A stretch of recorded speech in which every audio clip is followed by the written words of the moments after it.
this contract? Motion. Motion by Jamie, Second. second by Sylvia. Further discussion? Questions? All in favor say aye. Aye. Aye. Aye also. That's 3 in favor, 0 opposed. Thanks, Grant. Okay. All right, so MAC number 10, adopt an next ordinance. on the agenda, let me get there. See if I can find it. So you've got consideration and approval of an ordinance adopting the regularly scheduled county meetings for the 2024 annual meeting schedule pursuant to Section 52-4-202 of the Utah Code. This is required that we get your approval for this in ordinance, and then we'll publish it in the paper. We've kind of just done the standard language in here where we meet the first Tuesdays from 9 to 11 on the work session, and from 11 on the commission meeting, and then the third Tuesday of the month each month is kind of sticking to this. And then that fifth Tuesday, some months have a fifth Tuesday and then we do not meet, so twice a month kind of lays that out. And then as we've gone through the year, sometimes there will be cancellations where we don't have a lot of agenda items, really no reason to meet, or there's a conflict with your guys' schedule. Then we cancel those individually, but this puts it forward to the public when we meet in those times. Okay, do we have a motion to approve? Make a motion to approve. Okay, we have a motion by Sylvia, Second, like to comment. second with a comment. Commissioners, I know in the past there's been some discussion about meeting countywide at other locations. If we should consider that, would that be an additional cost, or what would that look like? I like to. Okay. That's allowed for in the ordinance. I think. Correct. Yep. I've got that left in there. If you want to have a special meeting outside of the anchor location, which is defined by state code, I put that in here so that we can take advantage of those opportunities when they arise. Okay, great. Yeah, I just think if we can move out to our respective communities down south and have some meetings down there, it would be great. For an example, we could have a meeting out in Old J2 or Red Mesa. We had one in Navajo Mountain that took us a week. By horseback. There. But yeah, I do have the language in there. If you ever want that, we would just tee it up as a special meeting and publicly notice it. So it does give us that opportunity here and that Awesome. flexibility. So maybe this coming year we can shoot for that. I think that would be well appreciated by our community members or our county folks down south. So just a request Absolutely. On a sunny day. on a sunny, bright day, no snow. Yeah. All right. That's it. Thank you, commissioners. Okay. All right, all in favor say aye. Aye. Aye also. That's 3 in favor, 0 opposed. Next is our predator control. Okay, we've got the consideration and approval of the 2023, sorry about the extra one in the title there, through 2024 Predator Control Management Contract with the State of Utah Department of Agriculture and Food. This is a continuation. We've participated in this program for several years now where we match the state's funds for this program. It's kind of a 50-50 reimbursement with our efforts to control predators or the state's effort to control predators. They have the state trapper that'll come down and fly in a helicopter. If ranchers or farmers have a problem with those predators, they let the state know, and then the state takes care of that, and we participate in that that program with it. There's a bank of money sitting in the program, but yet we still need to continue to feed those opportunities to our ranchers and agriculturalists. Can they let us know when that plane's coming? Because me and Mitch want to go out and gather up the coyotes and turn them in. Yep. Okay, we have a motion to approve Motion to approve. the contract. Yeah. Motion by Sylvia, Second, with a second by question. Jamie. Do you, With that question, he said. yeah, So Is is, your microphone on? yeah, Okay. it's on.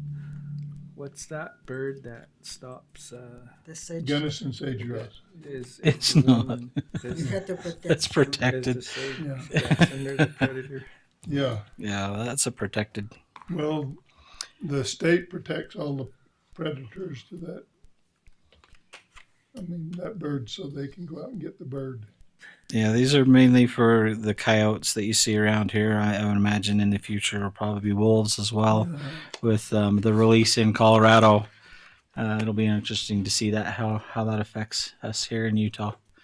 But it is those predators that they deem predators, whether it's a badger or coyote, typically. But let's get the coyotes.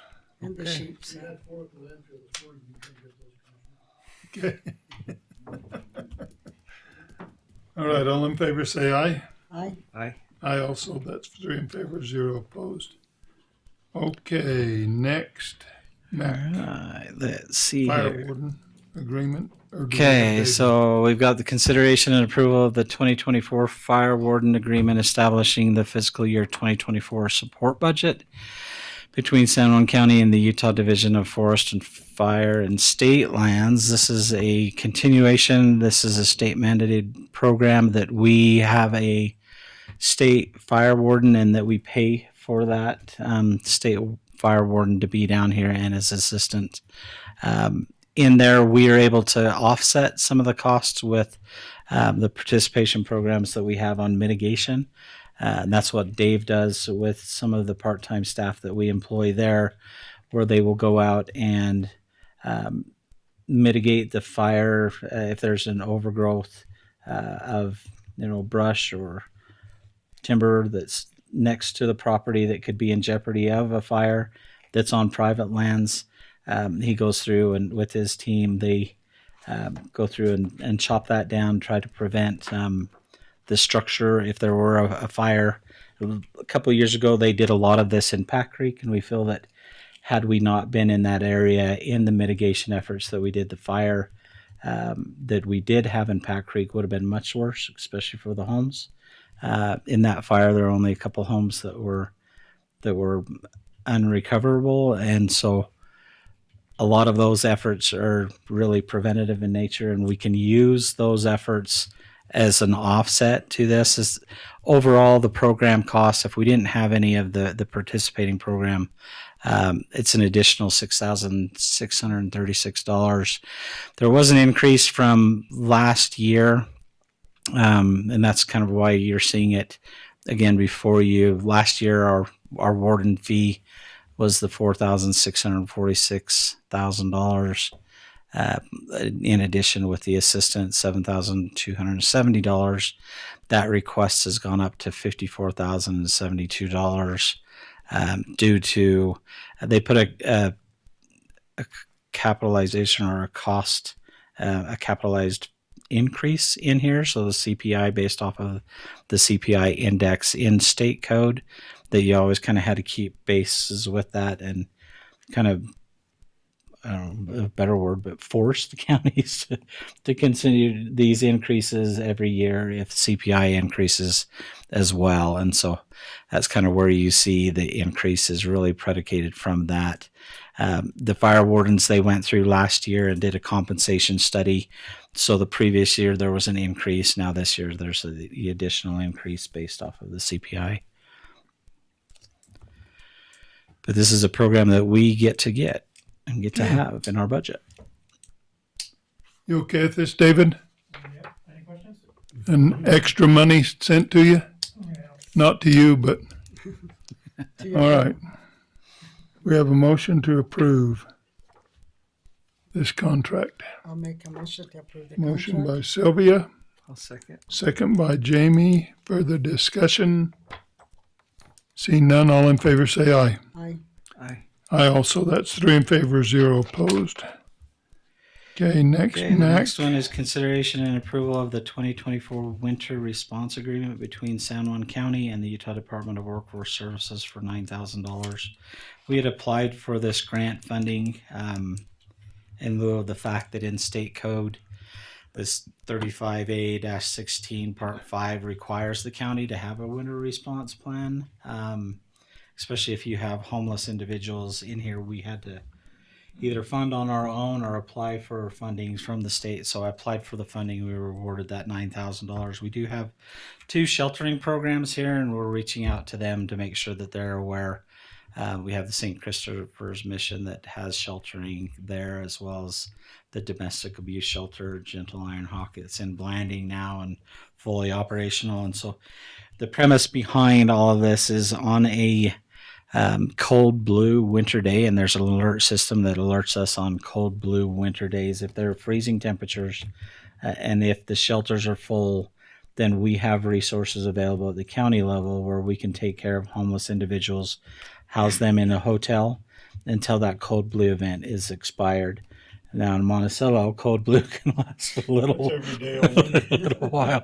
So the time period is from October 15th to April 30th that you have to watch these cold blue events.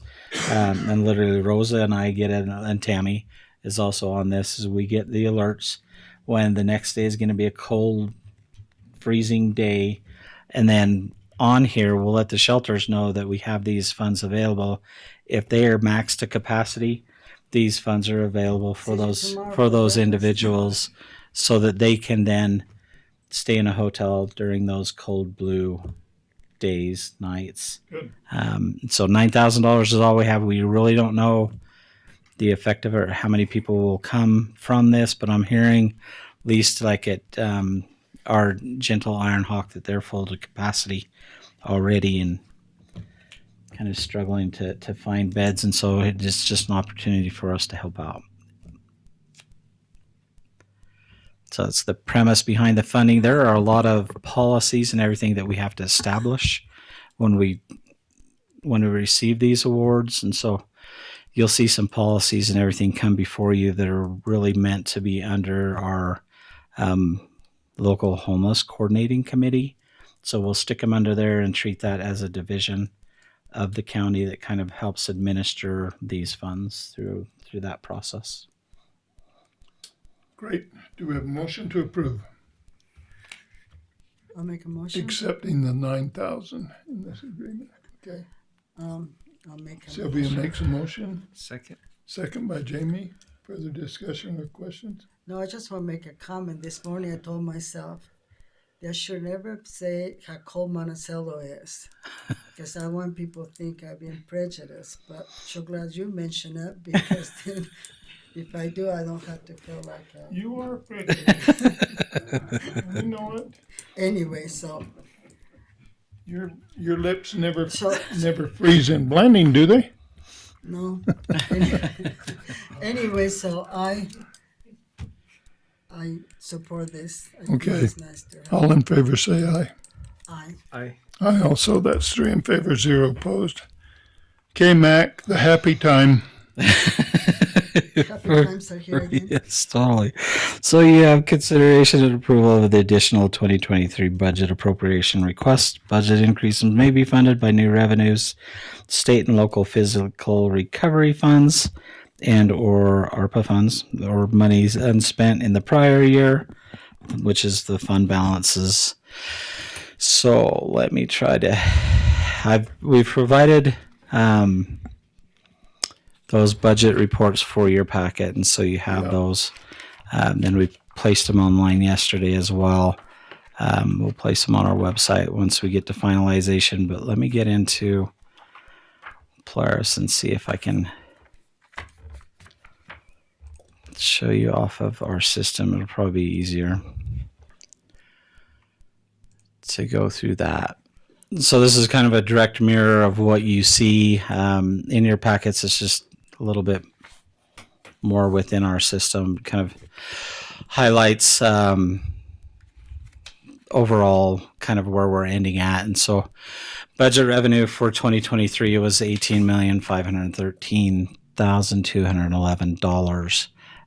We were able to go through and make the adjustments in the appropriate budget areas that we could take from and push money towards to zero out and make our revenues equal expenses within the 2023 budget. We do need to note, and I do need to highlight for you, is if you look at the top line on your screen, the property taxes. In 2020, we had 2.1 million. In 2021, you had 2.4. 2023, it drops to 2.3. 2022, let's see, that was 2022 actual. Then you push forward to 2023. Our 2023 is down to 2.0. So there's a significant drop in property taxes that are generated here in the county. Part of that is these settlements that we've gone through. And if you remember when I asked Glennis about where that money is coming from, this is where I think you see that change in there, where as centrally assessed property taxes, as they've gone through the appeal, they've been awarded. The most recent award was as far back as 2016. Well, what we did is on the centrally assessed property owner that had appealed the taxes, they still have to pay their taxes. And they paid their taxes, and as they go through the appeal process, go through court, district court, and have their findings, they were awarded a revaluation of their property value. Because of that, multiple counties from that centrally assessed company had to pay back the taxes that we charged them, overcharged them essentially. And so with that, I'm thinking that's why we're seeing such a significant drop. Typically property taxes are stabilized. It's a stable tax, but you do have that reduction in there. As these appeals continue, know that that can also continue to affect us in the future. And it's unfortunate that you can be stuck trying to figure out how to budget things and get an appeal clear back in 2016, and here it is 2023, and we've got to come up with the funds somehow to pay back those individual companies. And so I know you'll see a lot in this coming legislative session. A lot of counties are pretty upset that they've had to come up with this back tax funds, and how do you come up with those funds? And so Mac, it can be over $1 million. Absolutely, and to ours each was. county. Yes, ours was that. Have to come up with to reimburse them. So it's not just a few $1,000s. No, it's It millions. can be over $1 million and even higher. Yeah, on our state assessing and collecting, you kind of see that that increase in state assessing and collecting from back in 2020. That 1,800, and that's increased. This year we were at 2,500, so we were able to make some headway on the state assessing and collecting, and then the local assessing is also in there. But our general sales tax, that's another one that right now we're at 2.7 million in sales tax revenue. That's a good thing. We think this kind of held steady. If you look at 2022's at 2,700,000, we had kind of forecasted that 2,900,000 to close out. We think that's about where it'll come in. We did have the eclipse that was here, and I know that generated additional sales tax, but also because of the high inflation, higher prices generates for us additional sales tax on there as well. We did see kind of a smaller increase in our TRT. We haven't closed out the year, but already we've received that 1.5 million in TRT, whereas in 2022 we were about that same mark. And so with a couple months still needing to be reported, then we anticipate that this will end closer to that 1.6 million, where we were forecasting the 1.4. So we did pretty good on the revenue outside of the tax to kind of catch up and make us whole in roundabout ways. And so I did want to just point that out in general of what we need to do and what we need to look for in the future. And you'll see that in the 2024 budget. In the original budget, we had anticipated using more of the LATCF revenues in 2023. However, we've been able to avoid that in 2023. So we held off on those funds and pushed them into 2024. Now, the LATCFS funds, remember, it's around just over $8 million that we've received on that. And there's no time limit on the LATCF funds. And so we want to hold those for later, keep those in savings, and use ARPA funds predominantly. ARPA funds, there's specific pigeonholes that you can use those funds in. You just can't use them general fund wide. And so we've gone through and tried to max out our ARPA funds as soon as possible, because those expire in 2024. Unless you have them committed in a contract, then you can use those funds up until 2026. And so before April, we've got to go through all of those ARPA associated costs that we've tried to attribute dollars to in the qualify under ARPA as being able to use funds for. For example, we're able to use ARPA for infrastructure. We're able to use it for IT and security. We're able to use it for first responders. And the hard part with definitions of first responders and those employees that are critical to fight COVID, when you look at some of the transfers in here, we have funds being transferred to the library system. Well, we feel that the library services that we've offered, even during and through COVID, that they are essential. And it was essential for us to keep the library systems open so that individuals in our county had access to the hotspots that we released through the library system for students in their schools, so they had access to the internet. The schools here, if you remember during COVID, they all closed down and went internet only. And the libraries had the program and received grant funds to offer the hotspots. And so we feel that keeping the library opens makes sense to utilize the ARPA funds, because we deemed it as essential. It was essential for our public to have access to the computers there to fill out applications, resumes, things like that. And so that still is that COVID fight. I mean, they were there to help during those times of need, and so we deemed that as essential as any other department, like our sheriffs and ambulance services. And so you'll kind of see those later on. But I was able to withhold using the LATCFS funds until a later date and try to max out our ARPA funds in 2023. There is still a carryover of ARPA funds that needed to be spent in 2024, and I'll get to those in the 2024 budget. But in here, there's still some projects that we haven't yet completed. We've been working on fixing the HVAC system here in this building. Some of those projects haven't come to fruition, where parts have been delayed in China, and trying to get the supplies here for the vendors. We have the contracts that are already there. They're just waiting on supplies to get. So because we can't account for those in 2023, we have to roll those monies over into 2024. And so with Peter here, being here in the clerk's auditor's office, we'll be able to go through all of the expenditures of the ARPA funds to make sure that they're there and that we've spent the appropriate amount of money that's been appropriated for that. Some projects may have cost overruns, and we just need to make sure that at the end of the day, at the end of 2024, that one, we can account for all those ARPA funds and how we've spent those, and make sure that it's still within the guidelines of the Treasury's office. We don't want to end up on the audit with our ARPA funds, but more importantly, we also want to make sure that we're utilizing every last dollar that we can in our services. Now, ARPA funds, one of the awesome things is you're able to use ARPA funds for missing revenue.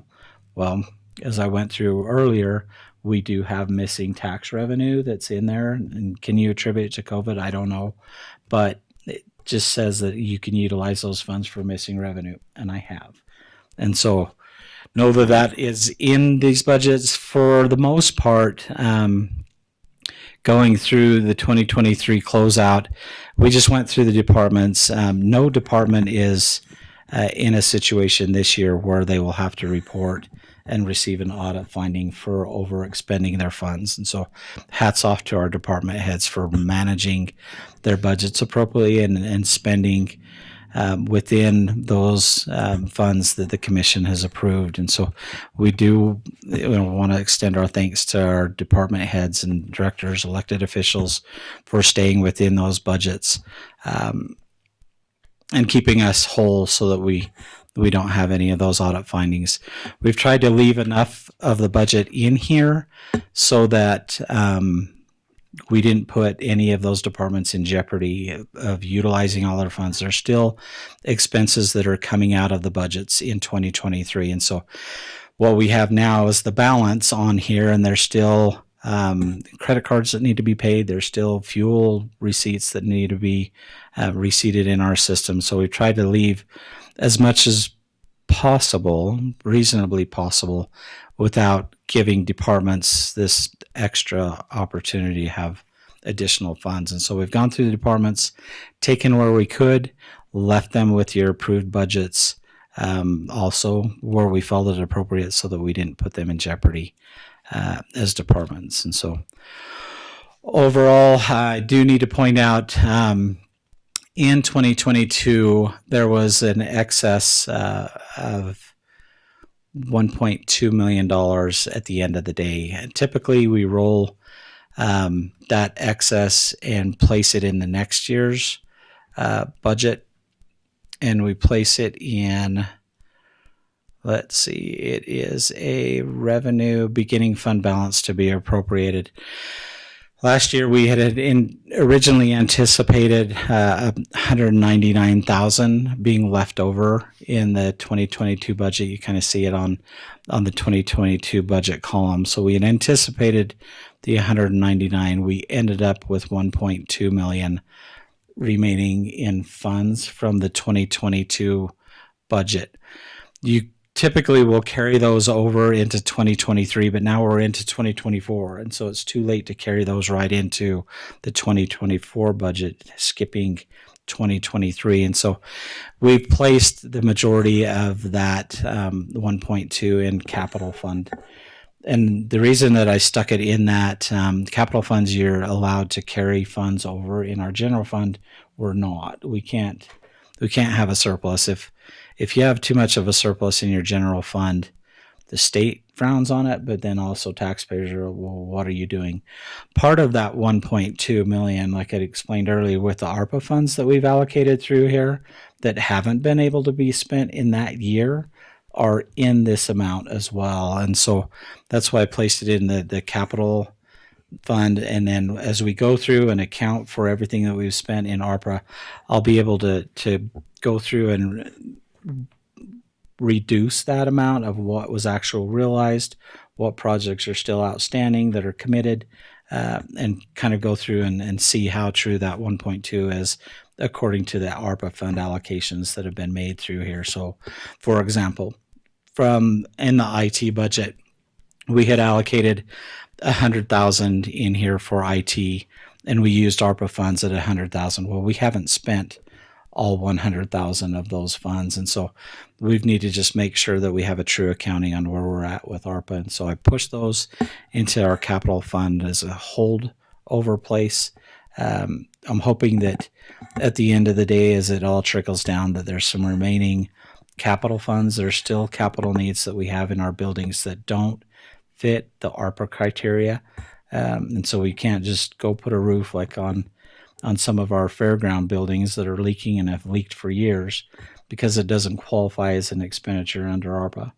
And so we just wanted to be careful to make sure that we're maintaining true to the Treasury's guidelines on ARPA, but yet also starting to build a capital fund in there when we can. And oftentimes we won't be able to do that, but where we had the additional access that we didn't plan for.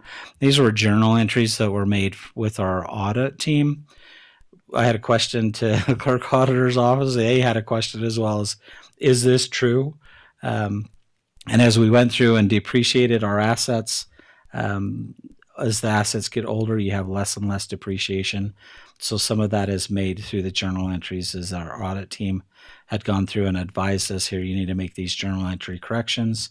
We corrected those through that, which made this 1.2 excess at the end of the year. And so be cautious with that, but I did want to highlight that there are some capital funds that have been transferred to that just as a holding place. And so other than that, that's kind of what you see for how we've handled the 2023 budget, closing it out. We entered in the mid-year budget adjustments in here, and I think that's where we really made our departments whole when we found, like, the recorder's office, they needed additional training funds for conferences on travel.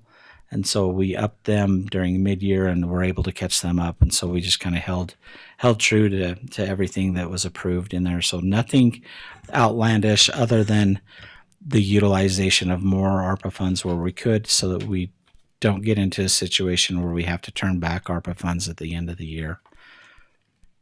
Any questions with the 2023 adjustments that we've made?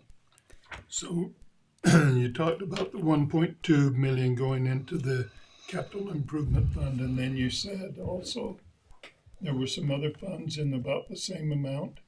So did you put 2.4 in the capital improvement? No, just the 1.2. Mm-hmm. Yep. Okay.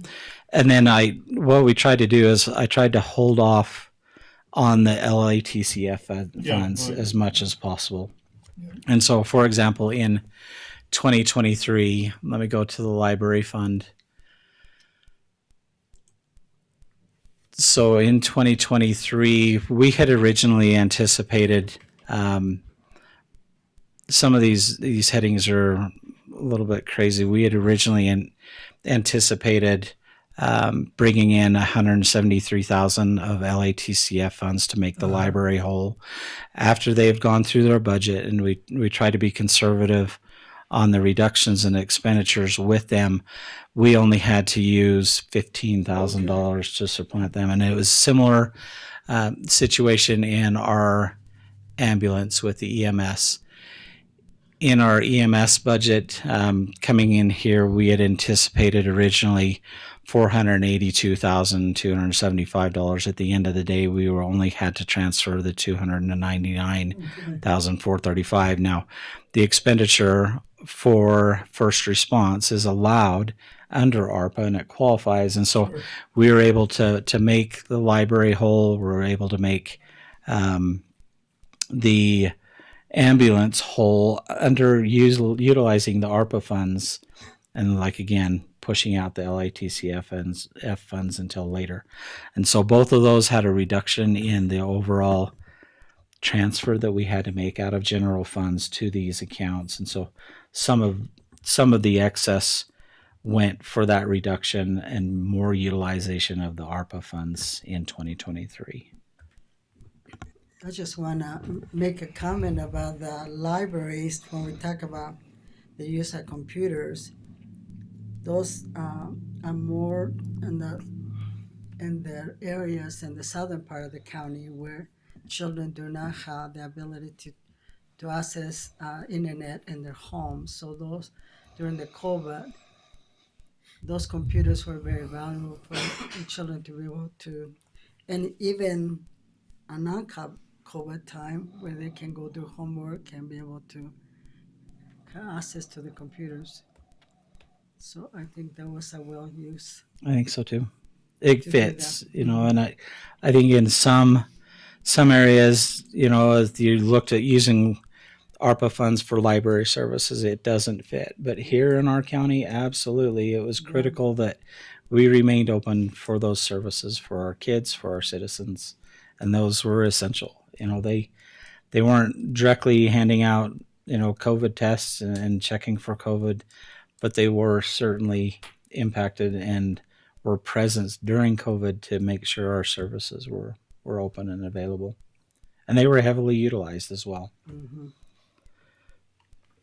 So, Mac, going forward, I know a year or two ago, the legislature passed a law that said municipalities had to provide ambulance service Mm-hmm. to their communities. We've been providing that service countywide, and we still have a deficit of 300,000. Are we going to meet with the municipalities and implement what the state law says should be happening? I Absolutely. mean, we're willing to provide those ambulance services to the municipalities, which is Monticello, Blanding, and Bluff, but they should be participating in a dollar way to help mitigate what the losses are that we're incurring, and I know that even the hospital up here has talked to me about pledging a significant amount of money to the county for providing those services.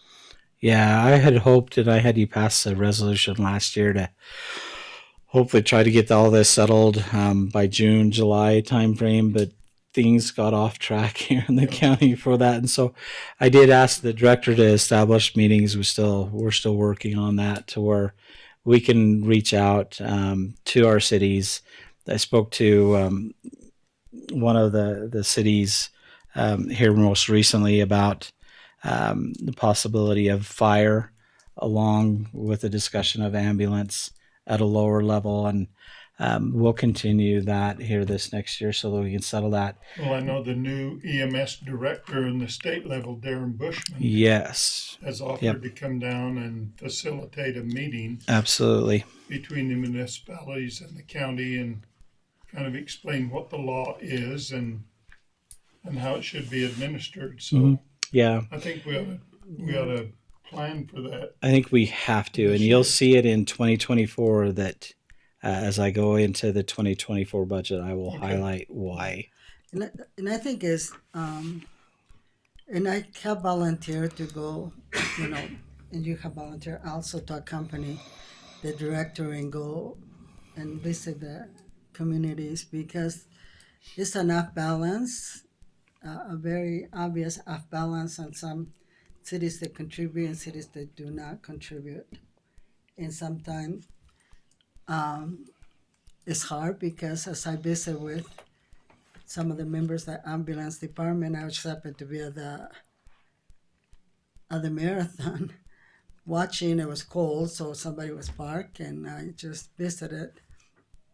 And I did ask a question about some of the municipalities when they use each other's service, for instance, one city from the other, and it's a off balance situation. And I think we need to it's very important that we have those meetings. We do. That we can talk. And like I said, I'm willing to travel with the director, and you offer that too. But I think maybe having a round table with all the communities at once and just present, because it's not fair for two cities doing the majority of the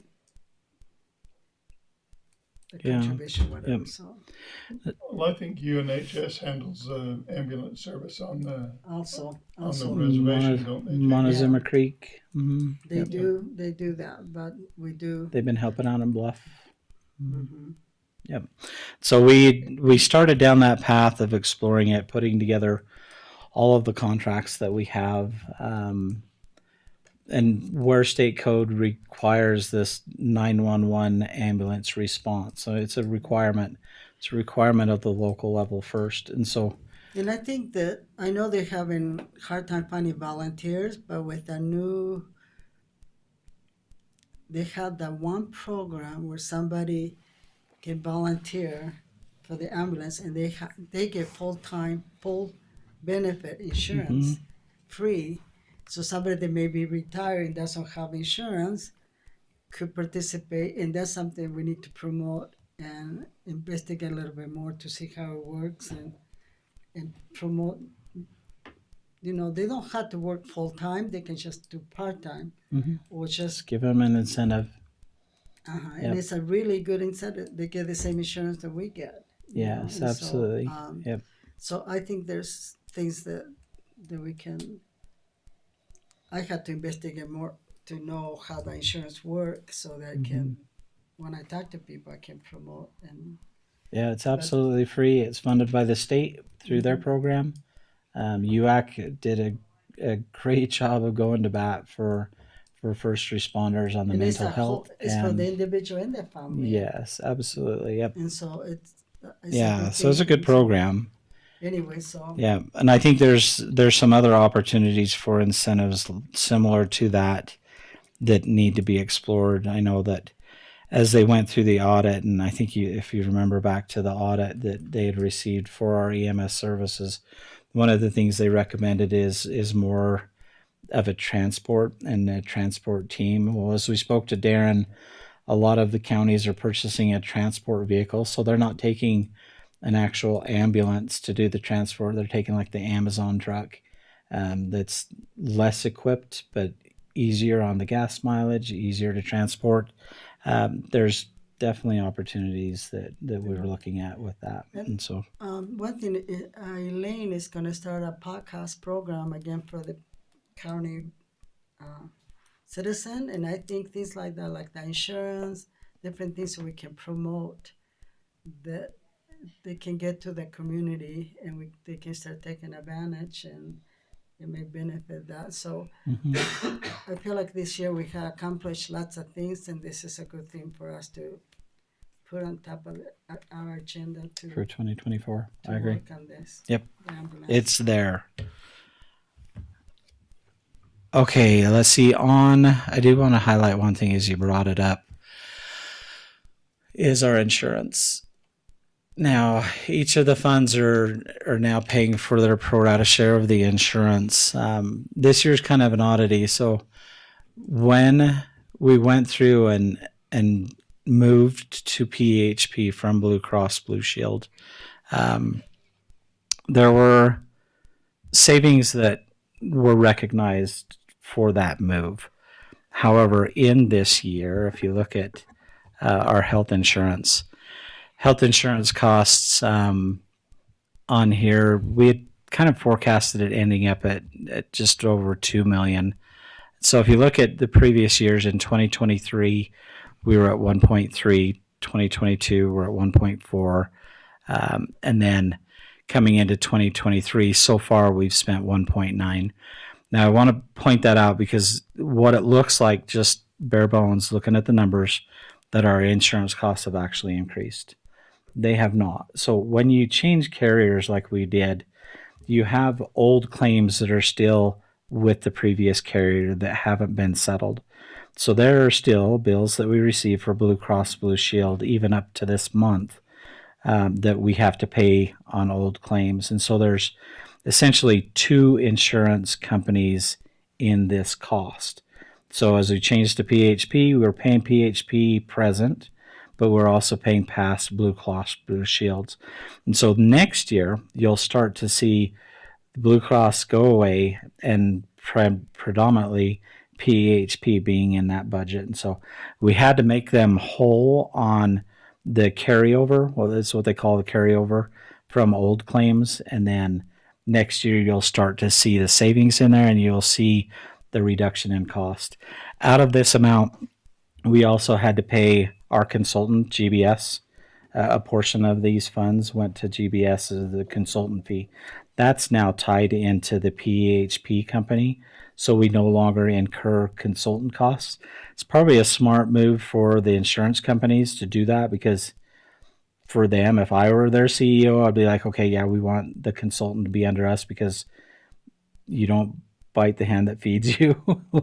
And so maybe that's their gimmick is, well, we'll pay consultant fees out of our funds, not you as the county. And so we'll have to watch for that to see if that comes true to fold. But GBS has really been a good consultant for counties. There are multiple counties throughout the state, and so they know our business. They understand counties, but that consultant fee is now paid by PHP instead of the county. And so you'll see next year there's the reductions in there a little. We really don't know true to form where we're at on that until you see kind of that Blue Cross Blue Shield claims expiring and exiting out.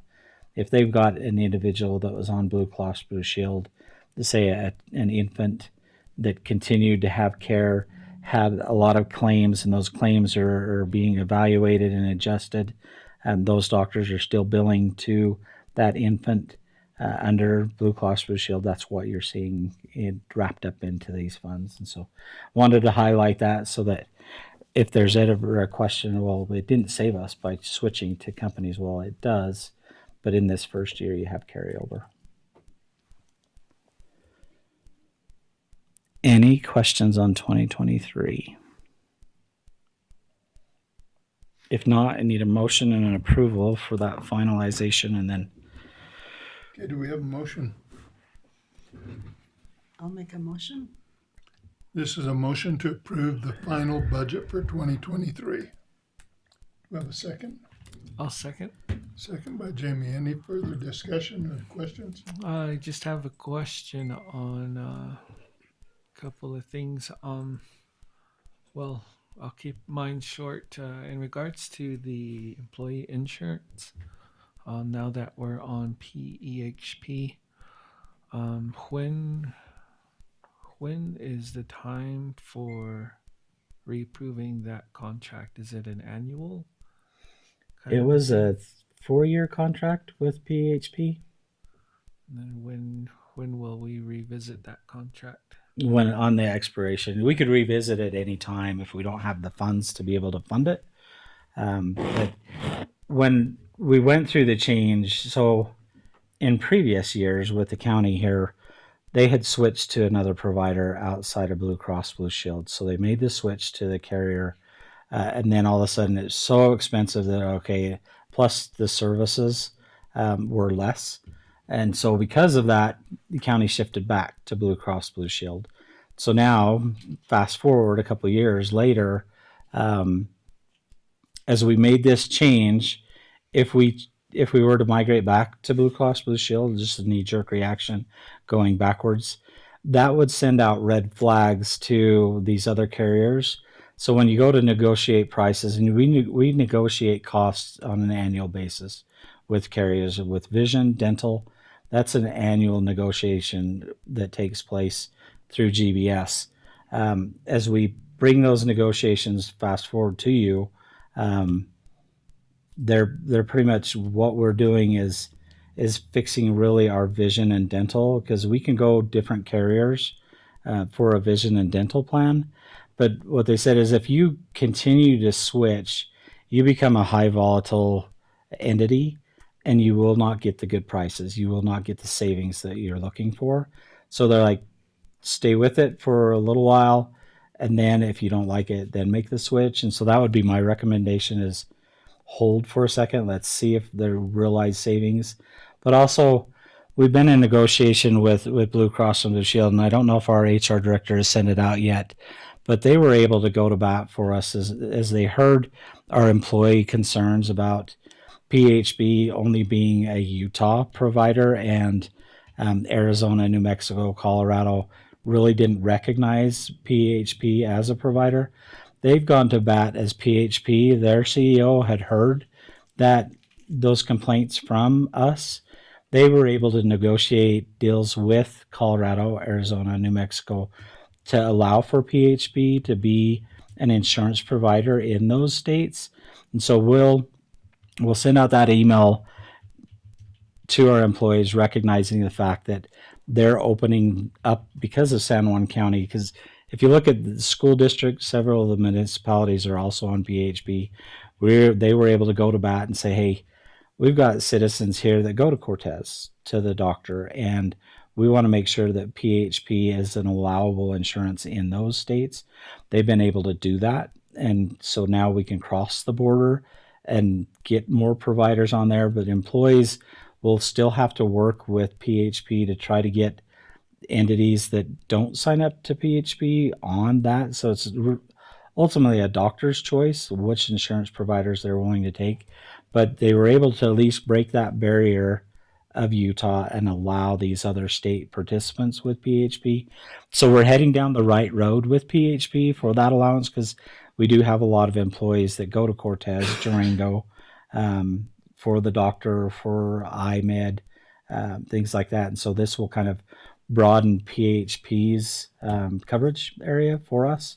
And so they heard us. They heard us loud and clear during our renewal that took place in January. You know, employees also participated in the survey that went to them. As we've had communications with GBS, GBS has gone to bat for us as well, saying, hey, we need help down here to really make PHP effective in this area. Not everybody goes to Salt Lake, and so help us out. So they did. And now it's just trying to finalize those final leftovers there. And so it actually is a little bit more service-wide, a little bit better. It may not be a Blue Cross Blue Shield high cost insurance, but yet you're starting to get a little bit more better coverage than what we had beginning last year. I think if we're working with PEHP, some of the enhancements we can negotiate with would be being more accessible. One thought would be if they can have more of a presence to our employees within the county. No one is an insurance expert. I'm surely not, and it's really complex, especially with the plans they provide. Yeah. And one thing I do know is with each organization PEHP works with, they're not all exactly the same for some reason. But if they can provide us with support for support countywide, like self-help kiosks, someone to walk through the employee with explaining the plans that they're offering, Mm-hmm. and then working through what PEHP calls prior approvals and prior authorizations.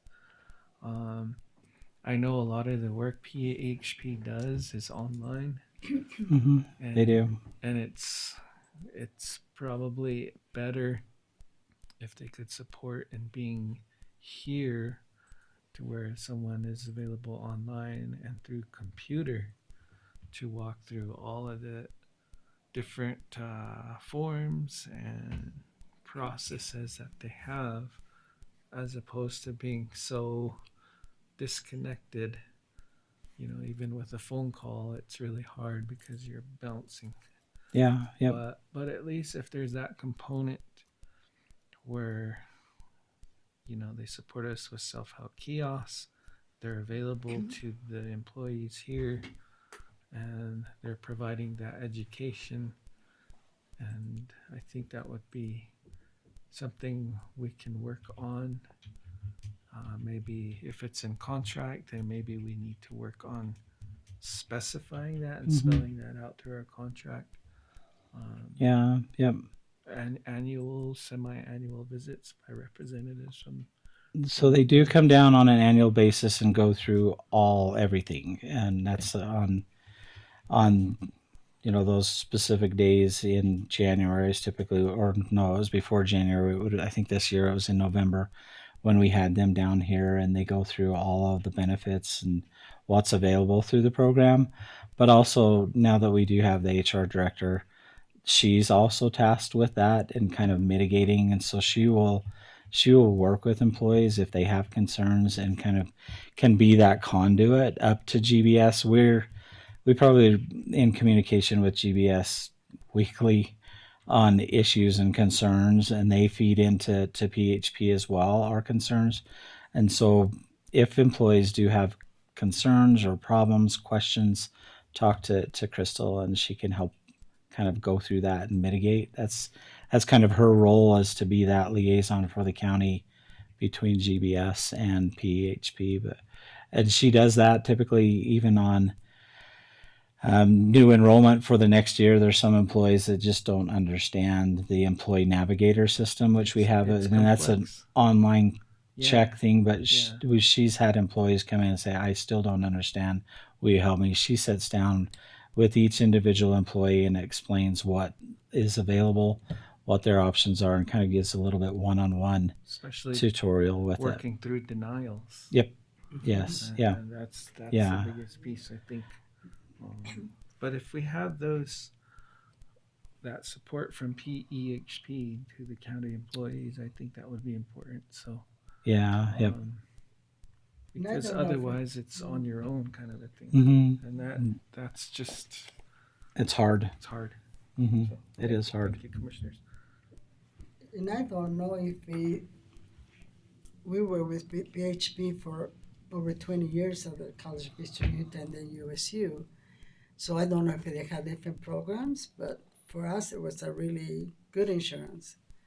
And so I don't know, it'd be nice to know how many other organizations in the county participate, and that's just kind of So the school district does have one. The hard part with the school district is probably similar with the University of Utah or USU. I always go back to the great college of the state. But I'm leaving.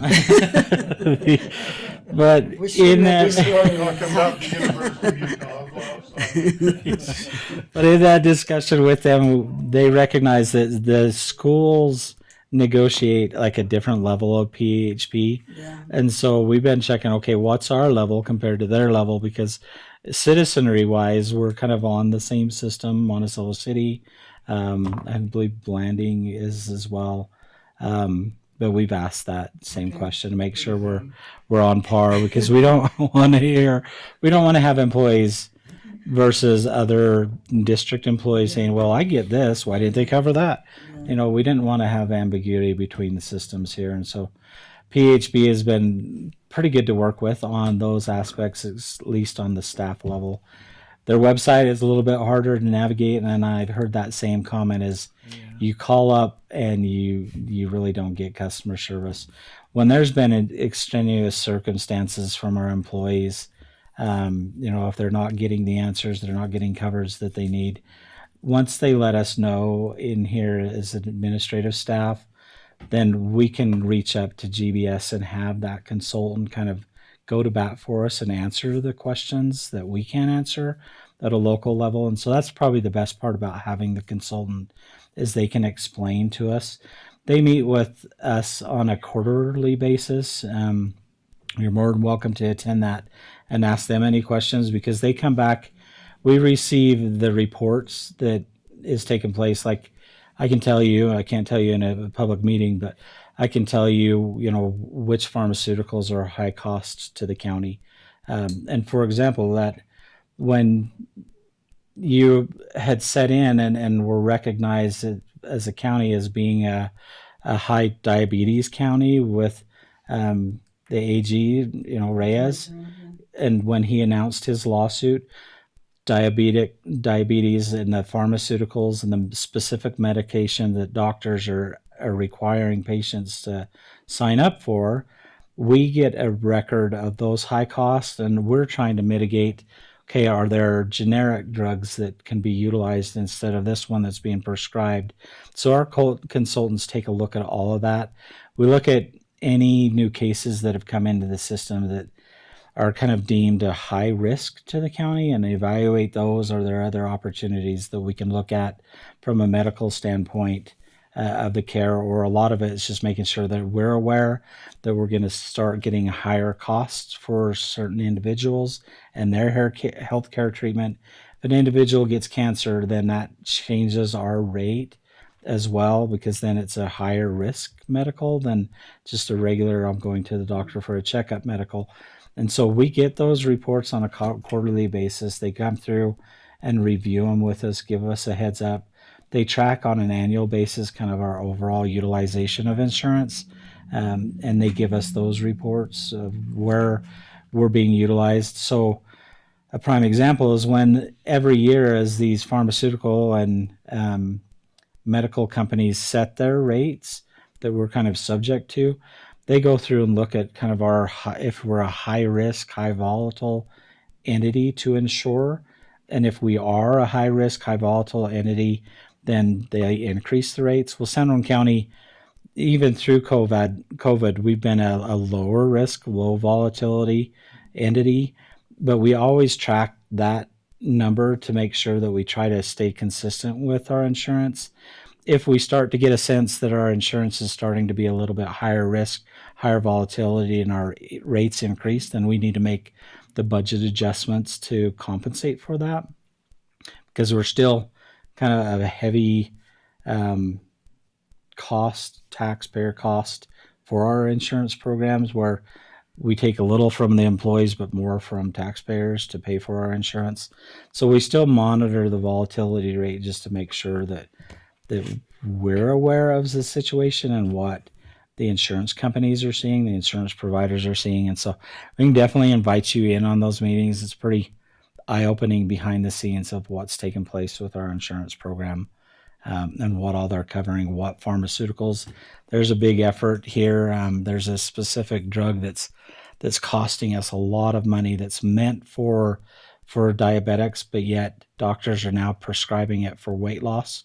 Well, if you consider obesity it was one of those leading forms that transfers in to type 2 diabetes. And so a lot of doctors are now prescribing that. And as that caught wind to the public, you have more of the public wanting to get on that more as a diet drug rather than a diabetes drug. And that's a high costing drug. And so we watch for kind of that in these meetings to see, how many employees are on this medication, and are there other opportunities to go generic or not, that we can push the doctors to ask to see if we can switch medications. And so I'm going to talk about personal. I take one medication that everybody always said this alternative, it would help. And it had to do with thyroid medication. And I personally prefer to pay out of my pocket the difference and go, because I can tell people that's work. And it takes a whole year for them to adjust me every time they put me on a to different the point, medication. you know. And so some people do not take the generic, but I think it's, there's other times that I had taken generic. It worked, but I think now Not it's everybody getting will to this work, one. and that's the doctor's decision. Yeah, and so sometimes, it can be a preference, but sometimes it can be a necessity anyway. Absolutely. Well, thank you. You get everything answered, Jimmy? Okay, all in favor of the motion on the 2023 final budget, say aye. Aye. Aye also, that's 3 in favor, 0 opposed. Now are we going to the 2024. So I'm going to go right to our system. On the documents that you had in your packet, and Rosa brought you updated documents, there was one department that was missed that we added, and that was the criminal justice. Okay. So the CJC is now on there as a department. And so that's really the only change in your packet information. Okay. That's changed since we last sent those to you yesterday.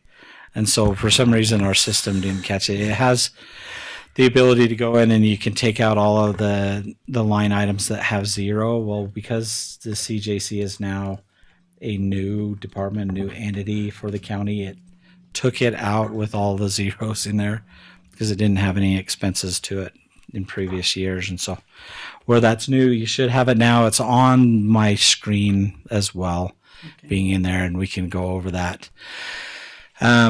Coming in to the 2024 budget, you see the tentative that we announced to the public and brought that in so that the public could see where we were heading with our budget on the tentative basis. That's when we had the public hearing for our budget as well during that time, and this is the finalization for that.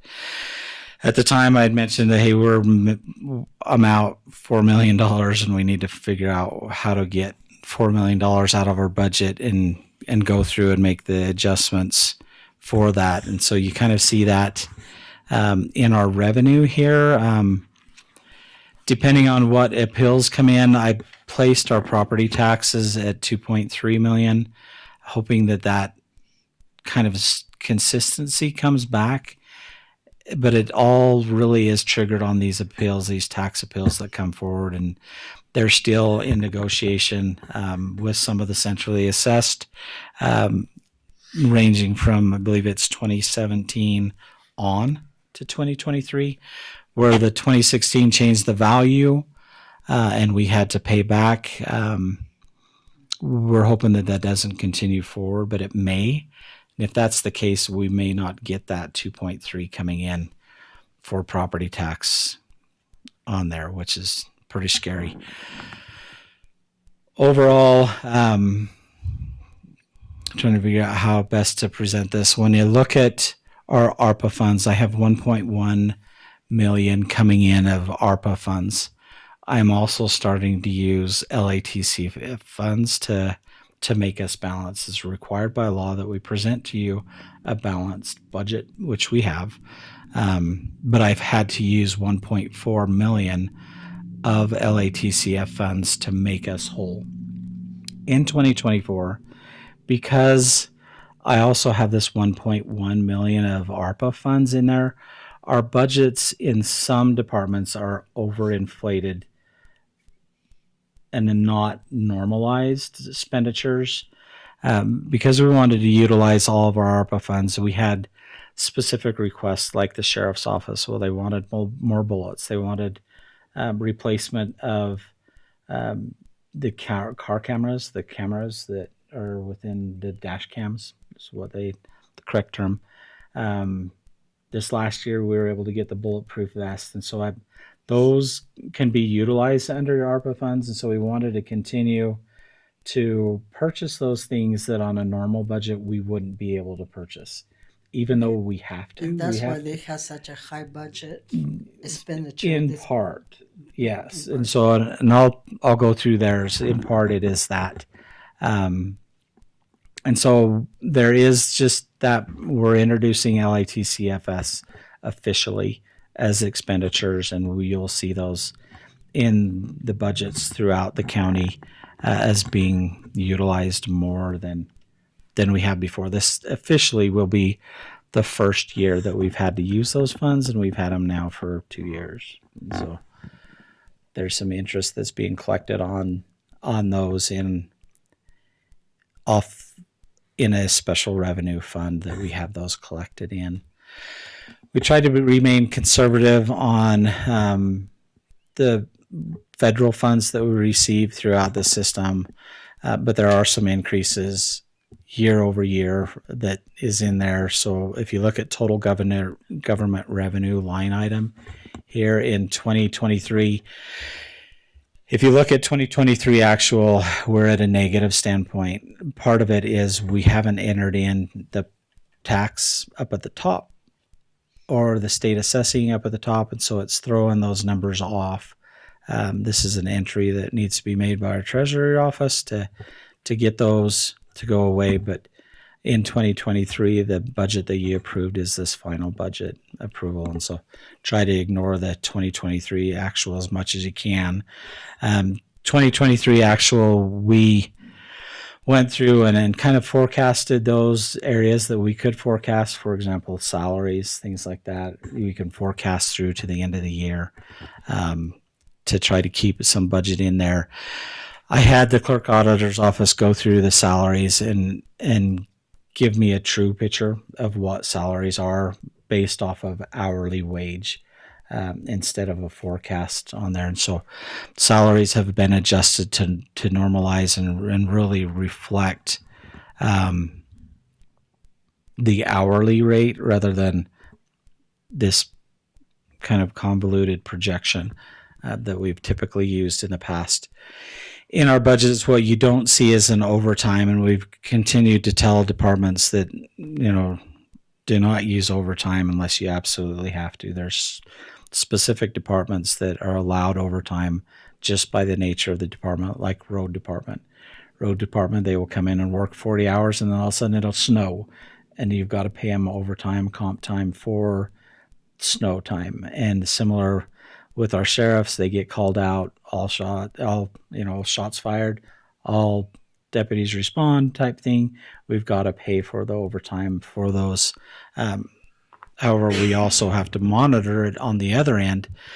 And so I'll have the clerk auditors place a line item in here so that we can start better tracking our overtime expenditures on here. And so in the future, you'll see it in an overtime line item so that we know and you can get a truer sense instead of having us on the payroll side try to back out those numbers. And so hopefully we'll be a little bit better and a little bit more transparent on Mike, I have a question on the which one. your NRF fund. Yes. Yeah. Is that something that come direct to the county? It or does. Something that you request? So in here, you see, I applied this year, sent in the application for the Economic Mobility Grant to match the Bill and Melinda Gates grant that we received of $30,000. So I'm hoping the application's in the trust fund. I've already presented at the Utah Navajo Commission and received their approval and resolution So that to will come approach. So that will come. So for us, and then yes, a lot of these in the 2024 budget are anticipated. So if anybody was thinking, oh, well, I'm going to apply for a $200,000 grant, I don't know if I'm going to get it, but I'll put it in the budget in case I do. So there's always these adjustments that take place with revenue. Okay.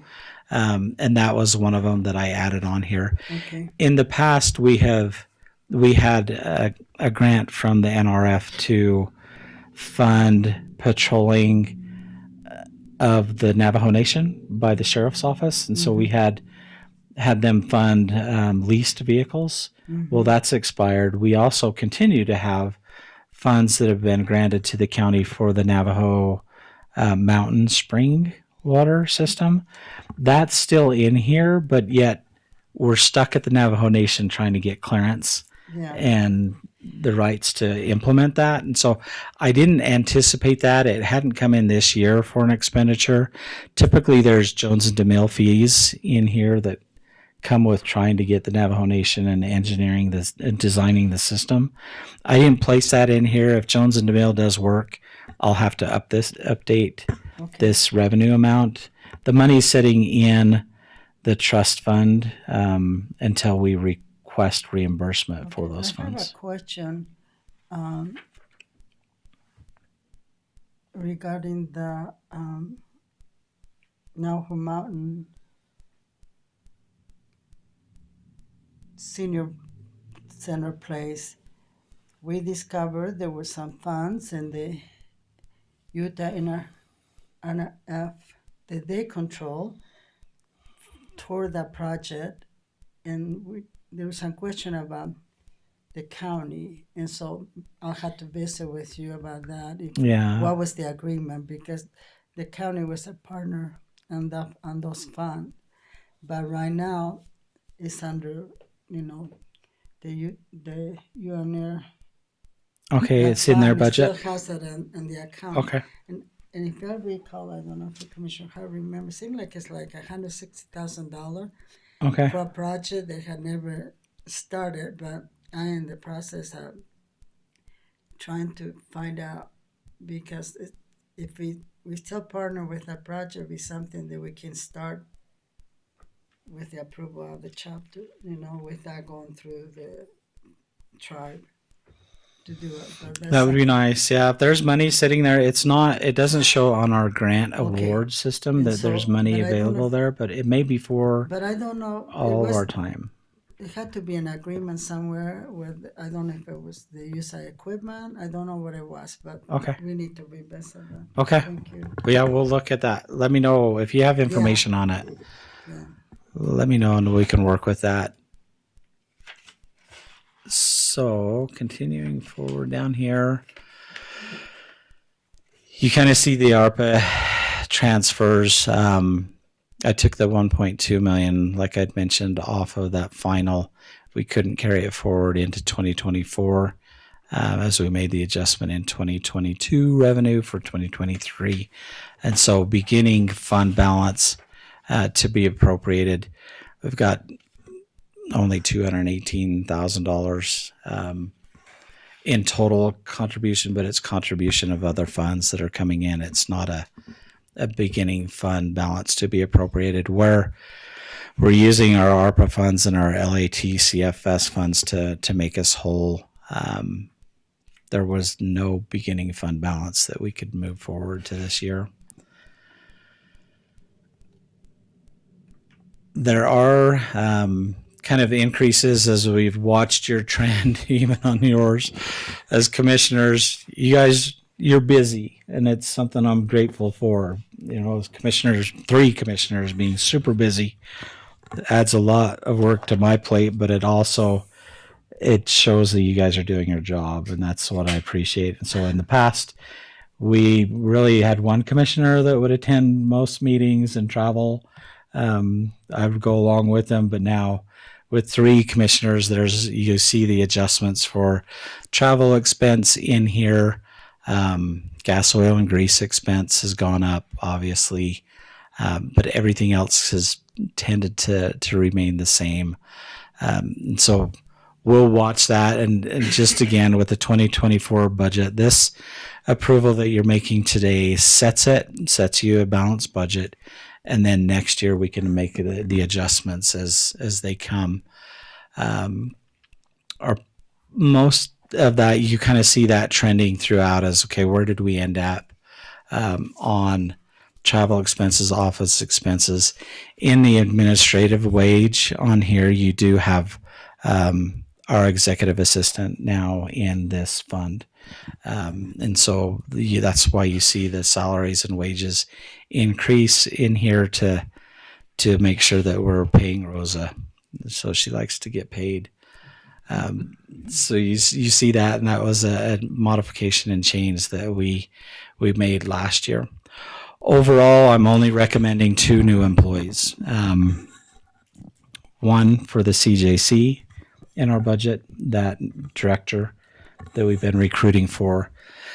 The other one is an enforcement officer for the county. You've heard our attorneys multiple times mention that we need enforcement and we need somebody to enforce our codes, our ordinances, our nuisance ordinance that we're coming out with. So we do have to have that enforcement. Essentially, if you're not enforcing, don't have it in your ordinances and don't have it in your laws because there's not the enforcement. In the past, we've used like the planning administrator to do the enforcement. So she would send out letters notifying noncompliance, but we would really have nobody out there. You know, even during the last planning commission meeting, they're like, hey, this individual doesn't have a building permit. They're building.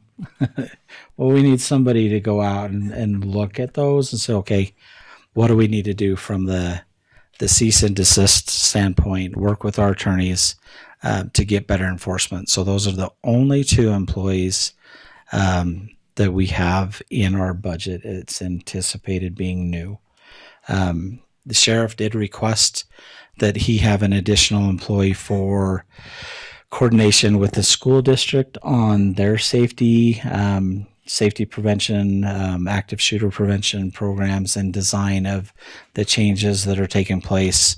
I know in discussions with you, we feel that that's something that current administration, that the current sheriff's office can cover under their authority, and those employees that are already there existing can take on that coordination. We don't have a lot of changes in our schools. Don't have a lot of schools in the county. They should already be training and working with school districts in active shooter response, SRO training, things like that. That coordination that needs to take place. Hopefully they're already doing it. That should be something that they're already handling in-house.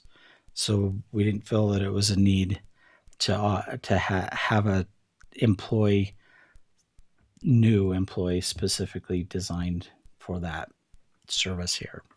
Should be in some of the sheriffs that we reached out and spoke to at UAC, say, hey, I'm going to take this under my umbrella, because then they can rest assured that it's a safer county under their belt. They didn't want to hire in new employees for that. As we spoke to some of the other smaller counties, they were that same standpoint. It's like, well, it's a task that the sheriff department should be doing already, and so they'll continue with that. And so there wasn't a lot of that, but there is that enforcement in planning and zoning. We'll stick that individual there, and then they'll coordinate with our attorney's office and some of those. We tried to just normalize, with the administrative law judge, we have utilized the administrative law judge this year a lot, probably a lot more than we should have, especially when we look at some of the appeals and decisions that we're making in our ordinances. We've used him, and I think we just need to put him back on the administrative law judge front instead of being a land use or employee consultant. We don't want to create the bias for him as he's reviewed these and tailored them to us. Then all of a sudden he gets the appeals and it's something that he created. So we want to create a little bit more separation. So I reduced those amounts there. We've kind of left our contracts. This is our public defender contract. In addition to the original contract that we have under professional and technical. I'm hoping that we can kind of reduce the amount of conflicts that we have, the conflict attorneys. That's what this fund is coming out of.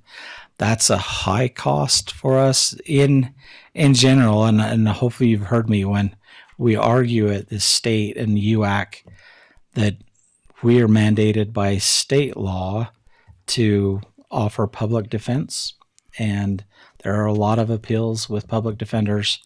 You've heard me argue that this needs to belong at the state, not at the counties. Well, by federal law, it's the state that is supposed to provide payment for this, not taxpayers at a local level. And so I continue to argue that. Hopefully you stand with us on there. And I've heard Commissioner Adams was the one that is, hey, we got to change this. And so I've just under his guidance, we're like, we need to fix this program because the state should be doing this. But you kind of see the costs of having public defense at this level. It's pretty high. And so it's one of those pass-throughs that we get to do. For the most part, I've left the departments whole and just try to average out what their expenditures were. If they had a request, in this year's budget, we've tried to keep within those requests, but yet still try to normalize expenditures like office expenses, things like that, we can try to be consistent throughout. But if we start to see an increase, then we'll budget for the increase to try to normalize things.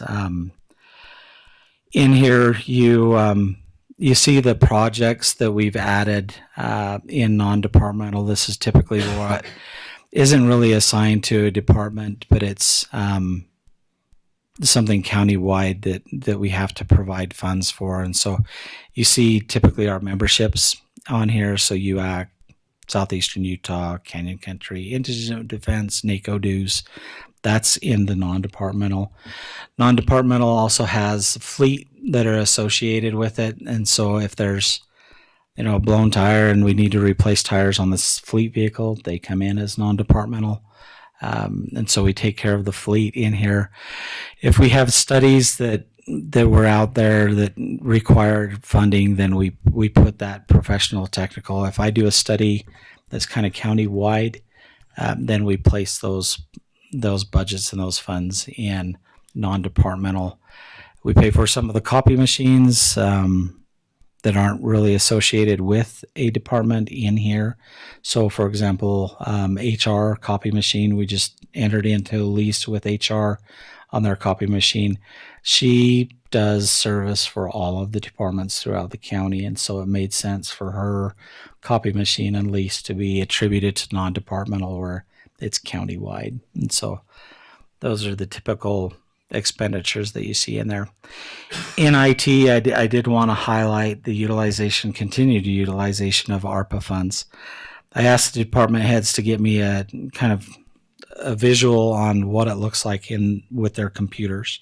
We have a lot of old computers in the county, and it used to be IT's desire and role to take an old computer and put new components in. Well, now we're starting to see the old computers with the newer equipment components come out and say we need better new components in there. And so I did allocate some of the ARPA funds to the equipment purchases line so that we can go through and upgrade our computers in those departments that haven't already done so. And there's multiple departments that already have it. But for example, our county assessor, he's working off of an old laptop that's been there forever.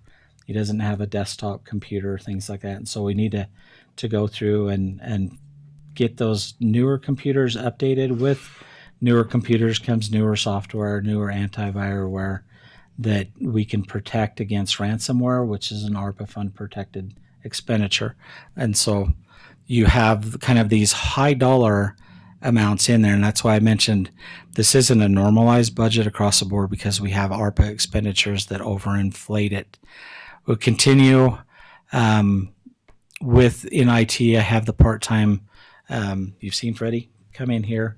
We'll continue to pay him, but we also continue to have the outsourced vendor on here, and we're working with that vendor. We're hoping that, and I've met with all of the other cities other than Monticello, didn't show up to the meeting, but we're hoping to get a super educated IT tech through one of our IT companies that can live here and help all of us out. So Blanding's same situation, Monticello, us, and Bluff.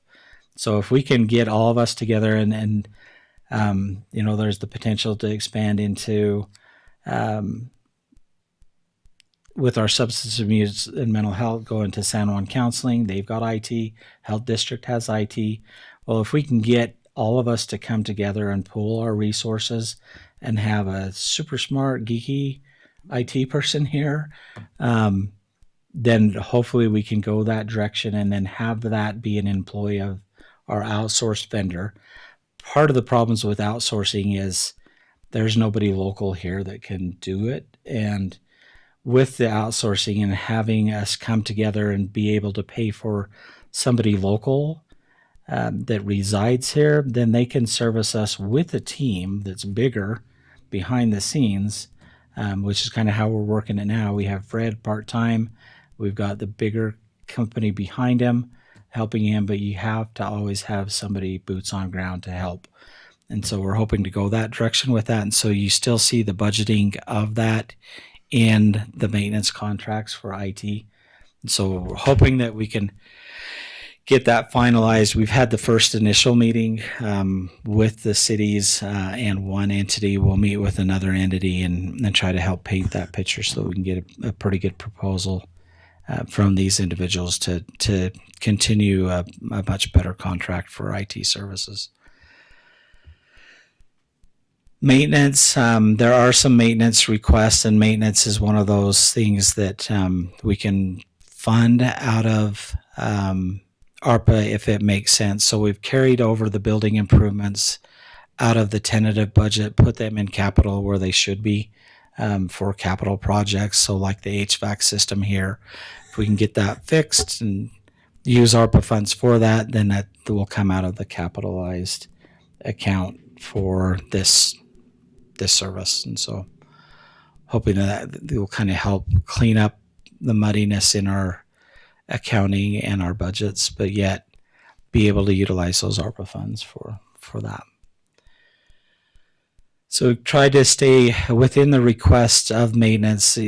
Adding an additional employee on there has also increased costs, because now you have extra person that's maintaining things, and so you're getting more done, which is good. And so those budgets reflect that in here. But yet know that once ARPA goes away, then we really have to start looking at what are our future options.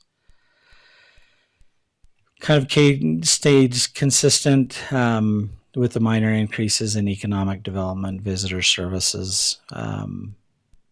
Here you have the addition of the Children's Justice Center and the budget there. We still don't know the salary yet, so I put in kind of a higher amount for the salary, but utilize the $130,000 in expenditures. I put miscellaneous supplies as kind of a remainder, in here that we can adjust, throughout the year wherever these line items need to. Departments are able to adjust line items with the clerk auditor without having to come to the commissioner, as long as they're not exceeding the total budget amount for it, which is 130. And so as long as they're not exceeding it, they can move funds wherever they need to make line items whole. And so we may have to do that with salaries. We may have to do that with travel expenses, as the new director will also be required to catch up on their training. And so also travel being, now that as we get the CJC director here, they will be more countywide, which will also mean that they will be having meetings down south, not just at the edge in Blanding. And so with that, you can anticipate travel expenses to be a little bit higher, as well as the gas, oil, and grease in here. And so try to anticipate, but without having a full grasp of where we're going with that.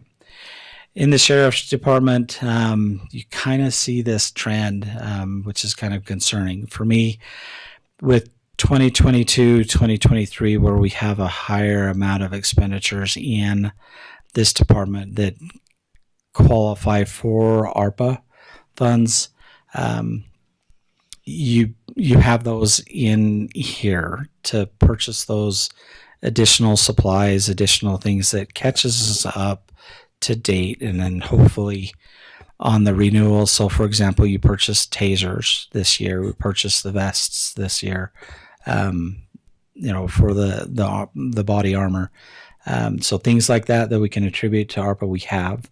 But once ARPA funds go away, we're going to really have to work on this budget here to get it back down to an operating standpoint. It's increased year over year, but part of that is inflated due to the ability to utilize some of those costs of ARPA funds. So just be aware of that. If you look at the salaries, there's still a concern with our overtime usage in here. And I know the sheriffs, they'll come to bat with it, is, they do receive additional funding for the events that they patrol and that they're out on. But we still have to work on that here in the near future. You'll see a little bit more with that. And that's where we really need to you kind of seen where they've added it in here, this overtime and compensation. We'll split out the hourly wages that we're supposed to be paying that you've approved, and then the overtime utilization, so that you start to see a little bit more of that separated, so it's not just kind of tucked in and hidden in salaries and wages.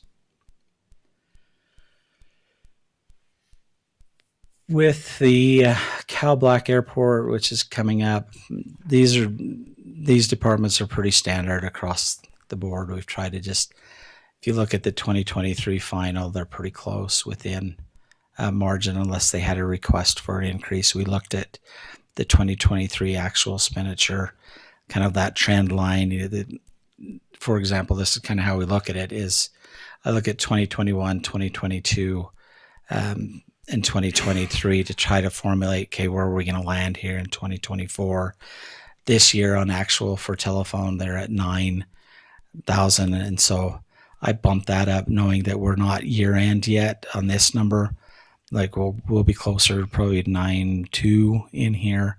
So I put that at 10 for this next year, just so that we come within budget, not undercut and have to try to figure out where we're coming up with money.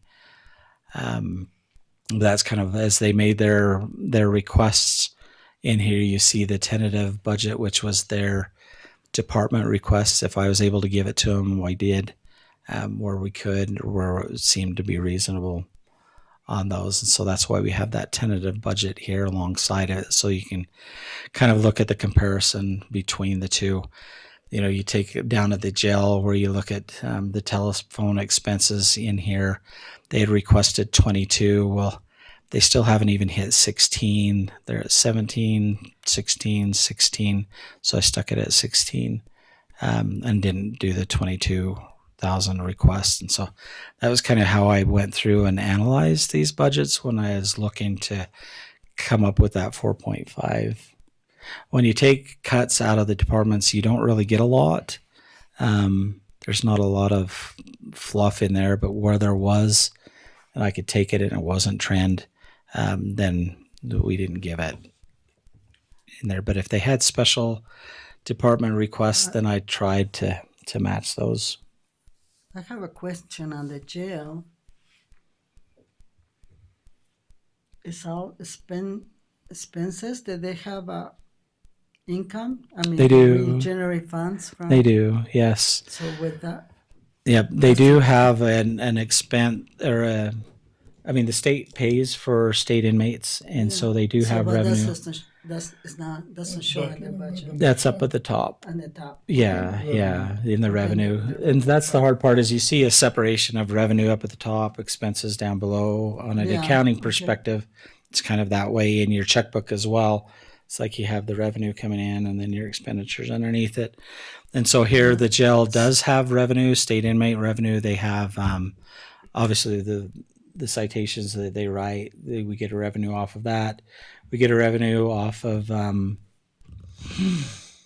let's see, with the inmates, trying to think of the leases that we have with the buildings also are coming in. The court bailiff that they have to provide comes in as revenue.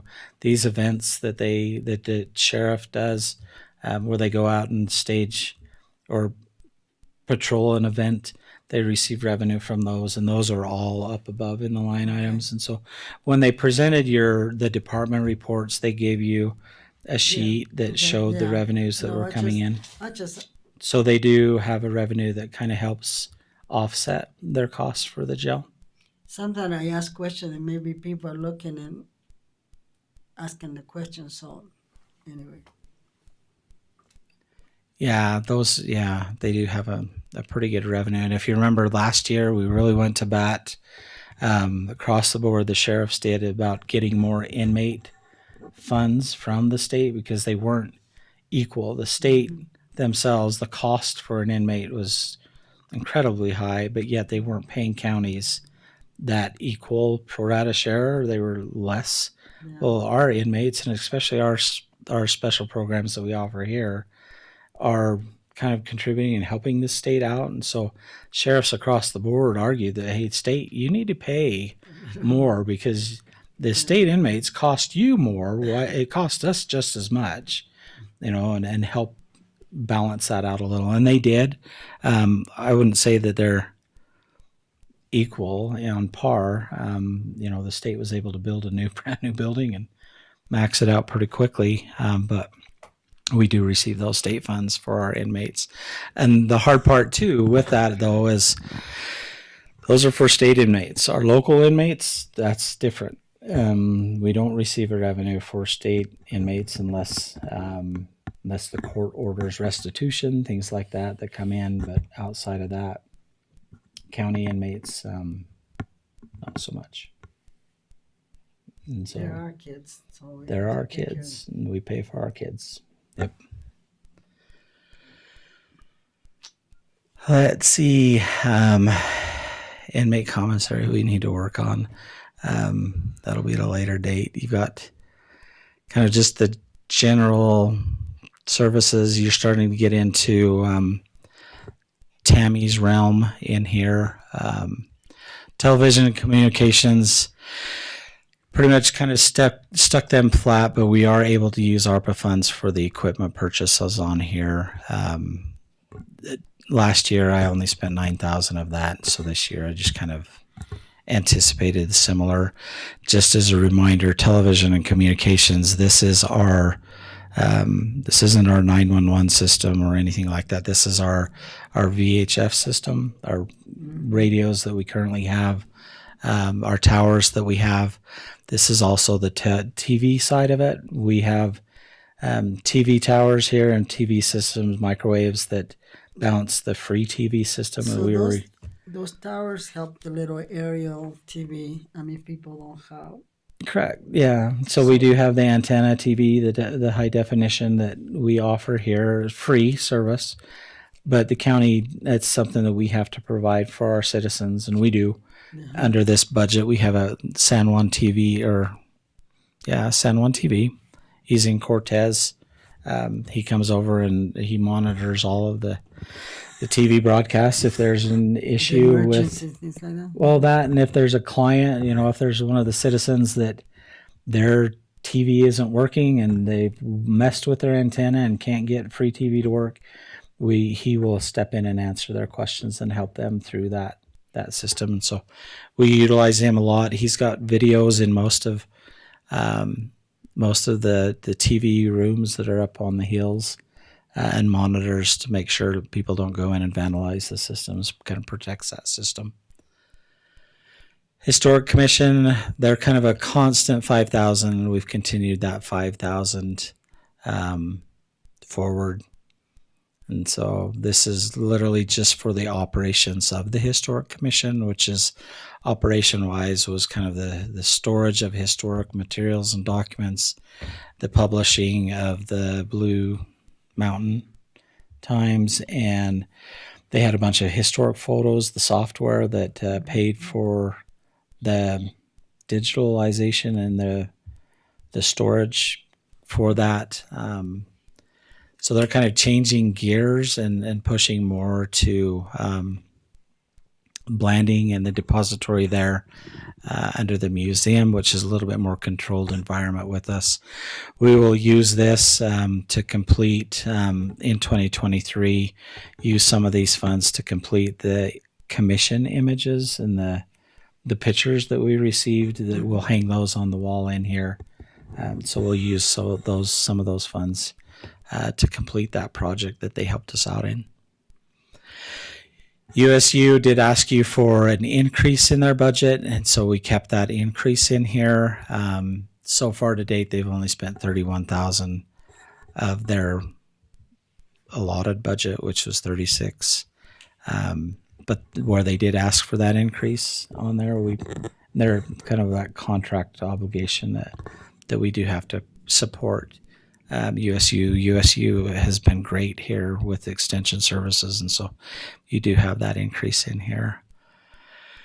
County Fair, we allocated a little bit more money just to make sure that they're whole. They've been exceeding some of their line items where we want to continue that event. You kind of see the differences between the 2023. We do still have some bills that are coming in with them that we'll have to make whole, but about $129,000 is what they'll end up with. Homeless Committee, you see the grants that are coming in. We had that $20,000 plus the $9,000 coming in, and so I anticipated spending 27 of that just in case. I don't know really how many people will come in on that $9,000, but we try to be a little bit conservative with that. This is getting into Tammy's realm. She works really hard with the federal government and the state to set her budget in here. And so this is one of those things that we just continue forward with the request, where we know that a predominant majority of these funds are federal and state backed.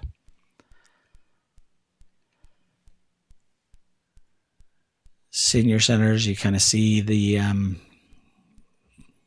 amount that we have to spend in there. She did ask for the increase up to $14,000 this last year for buildings and grounds, and I think if I remember right, there was hopes on here as well to get the LaSalle parking lot paved. Mm-hmm. I think that is on the front.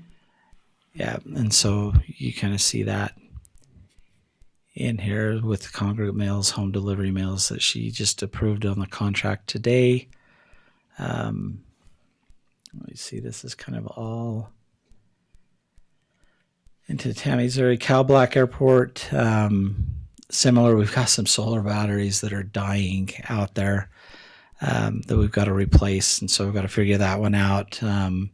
We do have the AWAS project that I brought to you previously, the all-weather station that needs to be upgraded, the tower system in there. And so you pretty much see the federal award in here as well as the county match that comes out of the airport.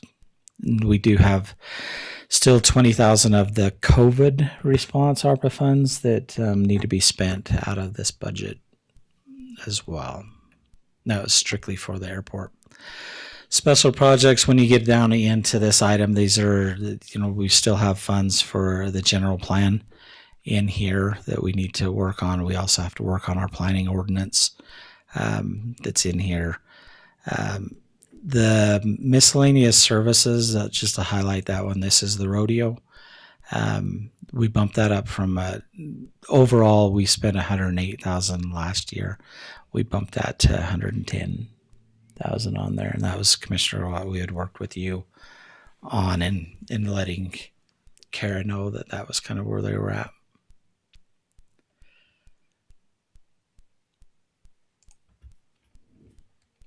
Everything else is just kind of standard through there, and then you have the adjustments that are coming out. We've got this year it's anticipated that the ambulance will need 391,000 for that.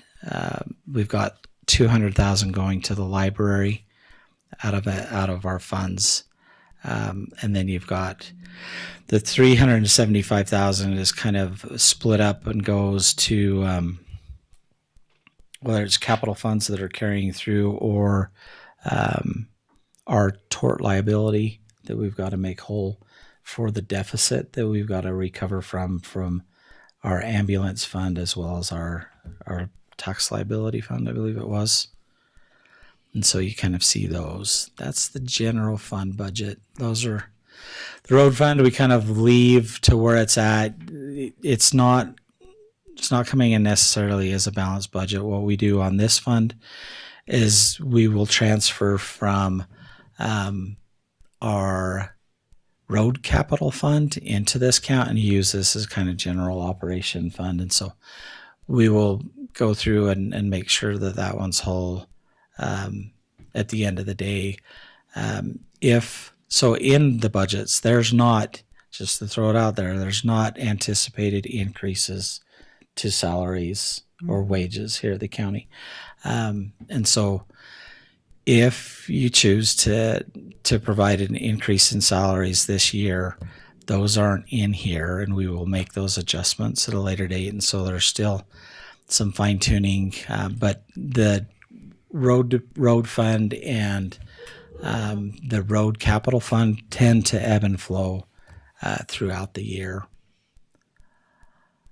When you look at MBA, we did add the CIB grant, that loan, into the mix here. So that's why you see all of a sudden this big increase of funds in here to cover that project. You bring it in and accept it as the municipal building fund, and then I transfer those funds out into the capital budget so that we can spend But you those. haven't received those from CIB at this No, point no, until you actually until we actually start spending. And so, but we've got to do all the approvals and everything as the municipal building authority. Right. And then after that, we transfer to the capital fund. And so all within this year. So that's where you kind of see this transfer out to other funds. You see it coming in, then going out. Okay. Health fund, which is grants. This is a terrible mess. No, I'm just kidding. Grant. I just said that because grants here. So just so the public knows, it's not a mess. They do a pretty good job on theirs. Is a little bit structured different. They manage theirs kind of on a contract basis, and so you see a lot of fund and contract line item expenditures, not necessarily like you see in the other departments and the other funds. When you do the cost code accounting, which they do, the cost code accountings are strictly associated with contracts. They do a great job of making sure that they're able to provide, the staff funding, things like that. Part of the ARPA fund allocation is also, if you remember last year, we had to make sure that we were out of general funds contributing to the minimum standard requirement that the state requires that counties participate in local health. So back in the general fund, you do have that in that total at the bottom was a contribution to meet the minimum standards of the public health fund. In his fund, he also takes, so this is set up on a tax, and they have tax revenue associated with Fund 25. They cannot live within that tax because we also have San Juan Counseling living in that tax. So it's public health and San Juan Counseling. San Juan Counseling takes a bulk of that tax because we have to also contribute to them. So they take a bulk of the tax, and so the county has to offset using general funds in there. Now we need to work through and make sure that we're also accounting for HR in here because HR covers public health as well. And there's no line item for public or for HR in here. They do a great job on participating in IT aspect and maintenance. We just need to make sure that holistically, and part of the thought as well, even the clerk auditors help with all of these. And so should a portion of a clerk auditor be attributed to general fund to supporting the public health. And so we'll get into that a little bit later as we try to finesse this next year's budget and try to make sure we're meeting the state requirements of that minimum standard participation at a local level. So you really have to read between the contract lines in here, but we are presenting a balanced budget with some excess in there, some minor excess anticipated in their budget. EMS, I mentioned that the county is contributing that $360,000, or let's see, let me make sure that I'm looking at it correctly. So we do have the funds coming in on here. We'll have to make sure I true that number up on here. I don't think we carried it forward, but it'll be from the general fund, that matching amount that was at the bottom of there on a contribution of other funds in there. It should be that it'll meet that 391,900 number at the end of the day. Their salaries and wages, as I went through their budget, like for example, uniform allowance, this year they spent 598. We budgeted 600. Previous year they are at 3,500, so it's pretty hard to judge. Previous year they didn't have any, so it's pretty hard to gauge where they were going to end up. So I put them at $1,000 on there, and so I tried to just go through and look at what made sense. Anything as we increase any of these line items, it's coming out of general fund either way, and so I just tried to normalize where we are at. When you look at kind of the EMS fees, you'll notice in the COVID year 2021, we had a significant amount of EMS fees at $549,000. It tapered back down to $235 in 2022. 2023 actual, you're at $366,000, which wasn't anticipated, and so we've kind of left them at that 360 amount, hoping that trend stays true.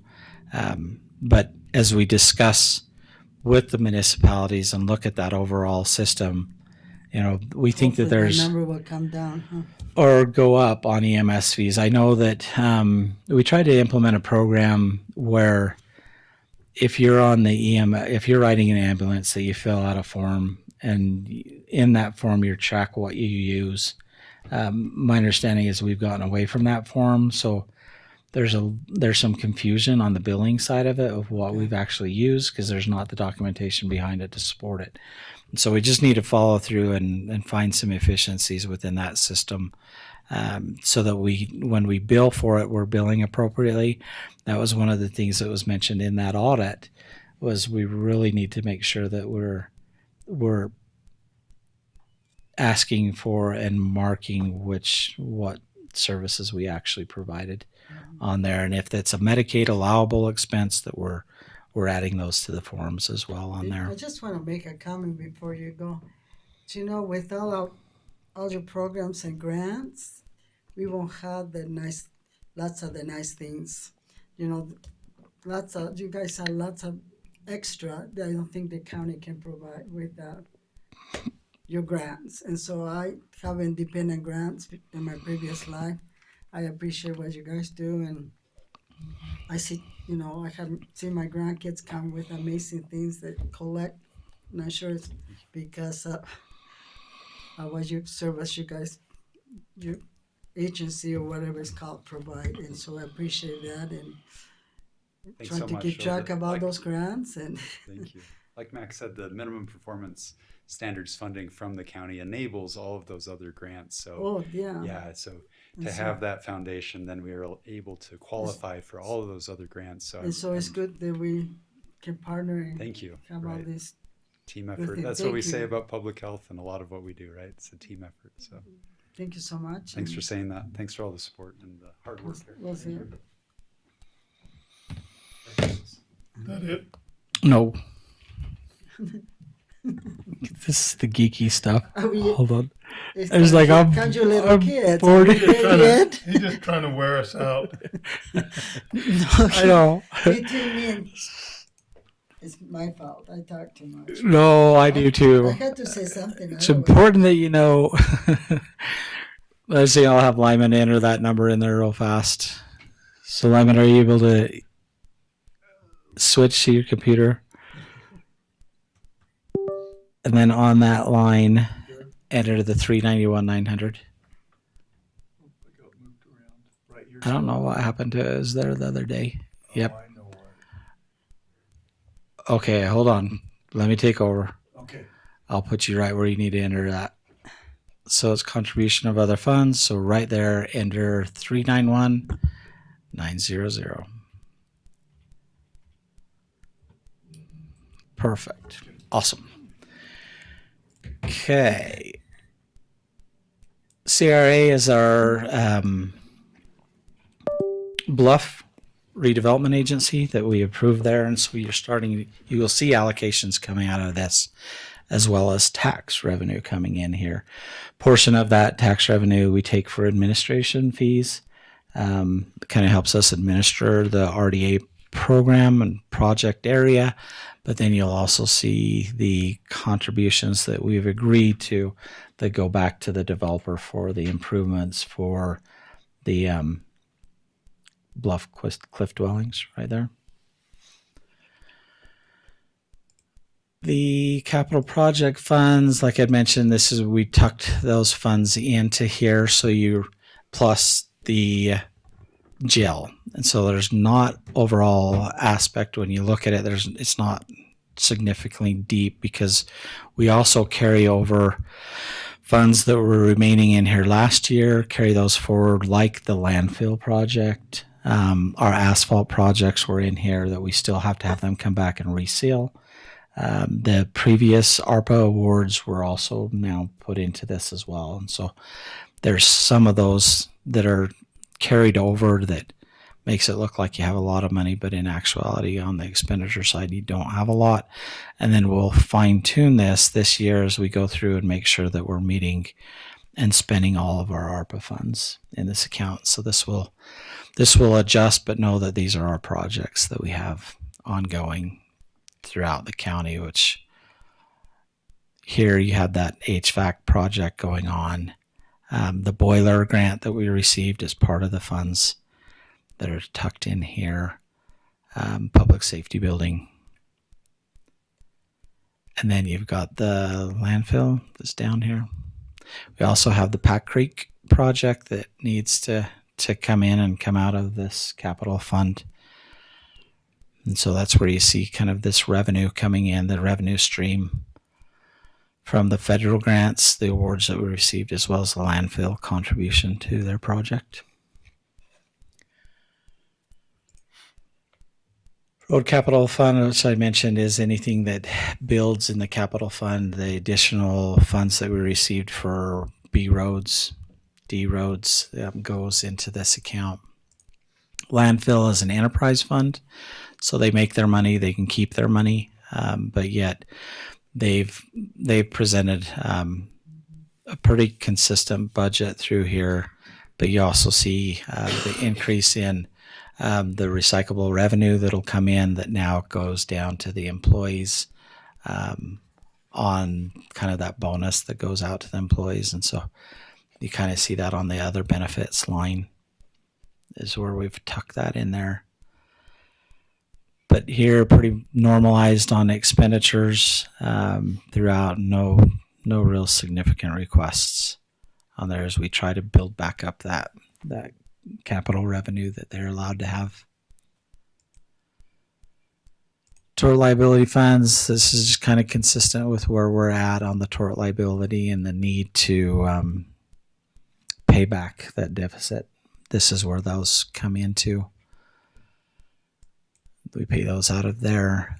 This also receives a property tax that's generated in here that we push that back out as contributions and funds that are transferred out into general fund.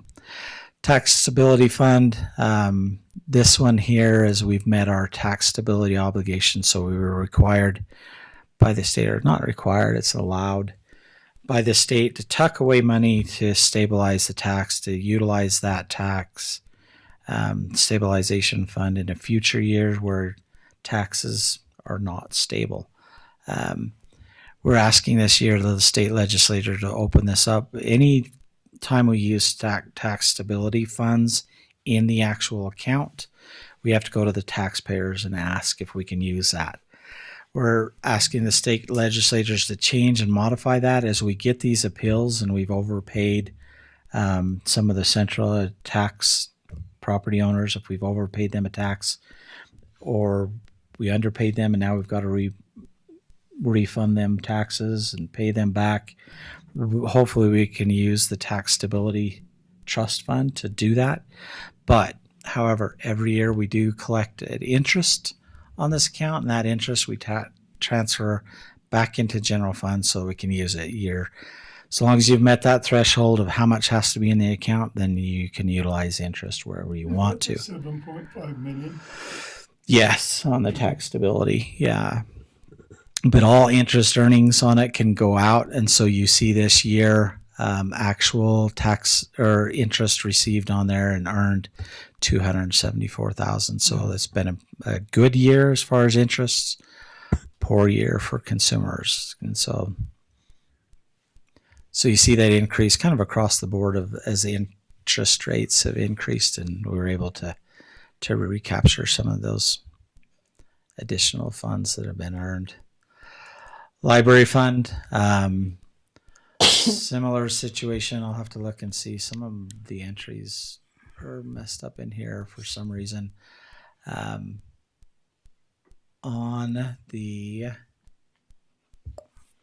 should be another transfer from other fund.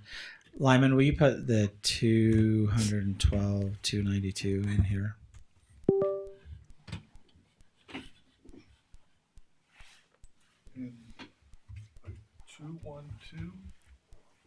292. Did I move from that Transfer of other funds. right there? Next one up, right there. Gonna start count.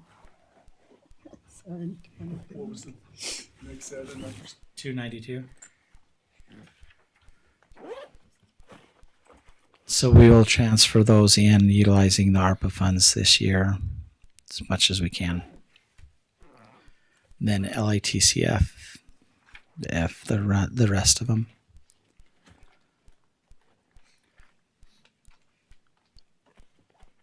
They not a lot of increases to the library. The library does a good job managing their budget. What you're seeing is trying to make ends meet in there.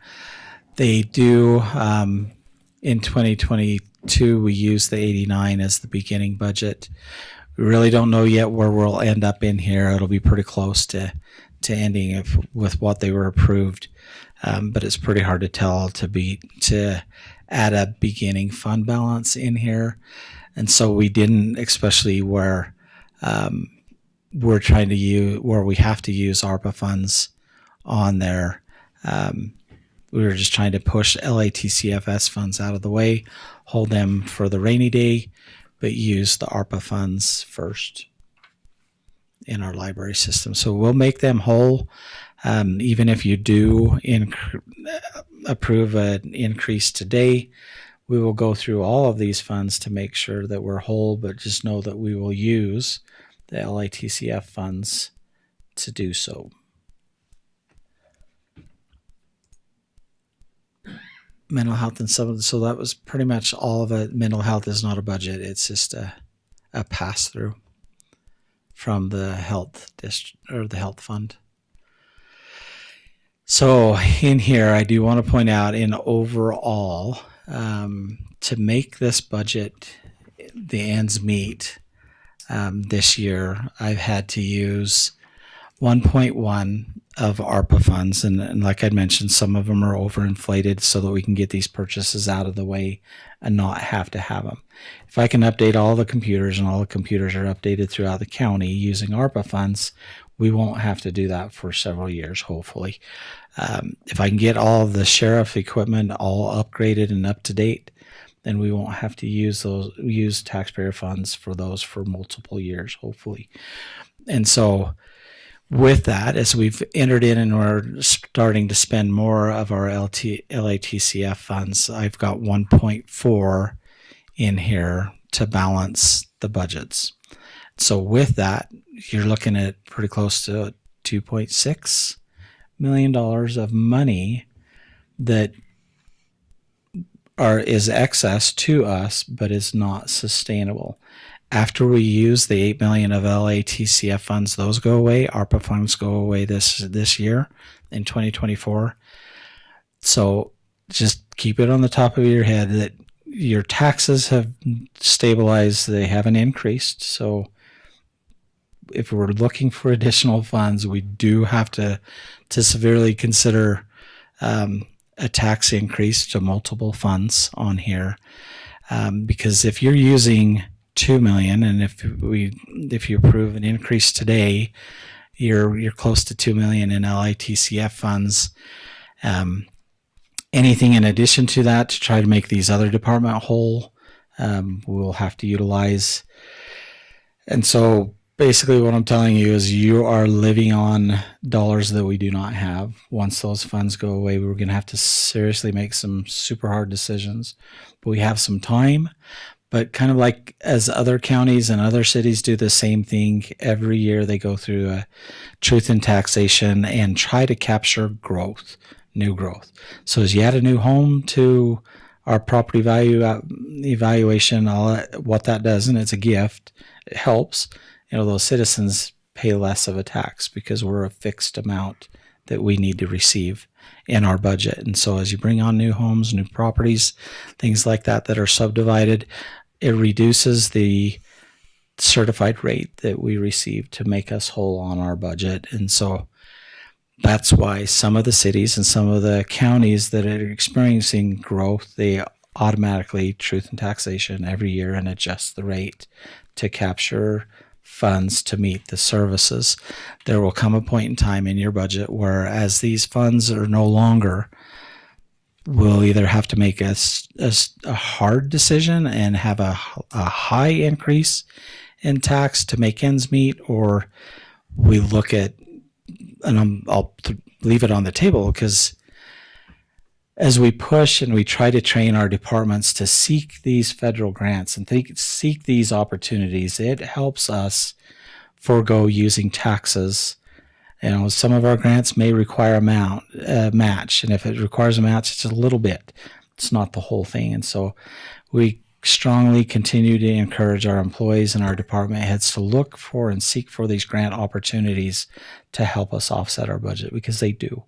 If the state's requiring us to house homeless individuals on these cold blue winter nights, if there's funds available, go after it so that we can get it to help offset our funds, because the more that we can offset in grant funding from utilizing our LATCF funds, then we'll do that. Even though I have, for example, the funds in here for a general plan, if I can find a grant from, say, for example, UDOT that will help fund a general plan, well, that helps us push the grant funds a little bit out further. And so we continue to encourage our department heads to seek grant funding opportunity, because that helps in that overall equation of providing services for the citizens without having to do substantial increases yet. And so, but know that there will come a day where we'll have to make some pretty hard decisions, put departments back to reality and a normalized budget instead of continuing to increase their budget year after year without increasing personnel or things like that. And so know that that is there. With that being said, that's my presentation. I know that was long and detailed, but hopefully that'll help set everything for this next year.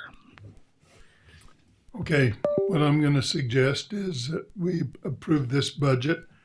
We have an ongoing contract with the Sheriff's Department for a 3% increase to their employees, and I think we ought to give a 3% increase to all of our other employees that are not part of the Sheriff's Department, including our elected officials.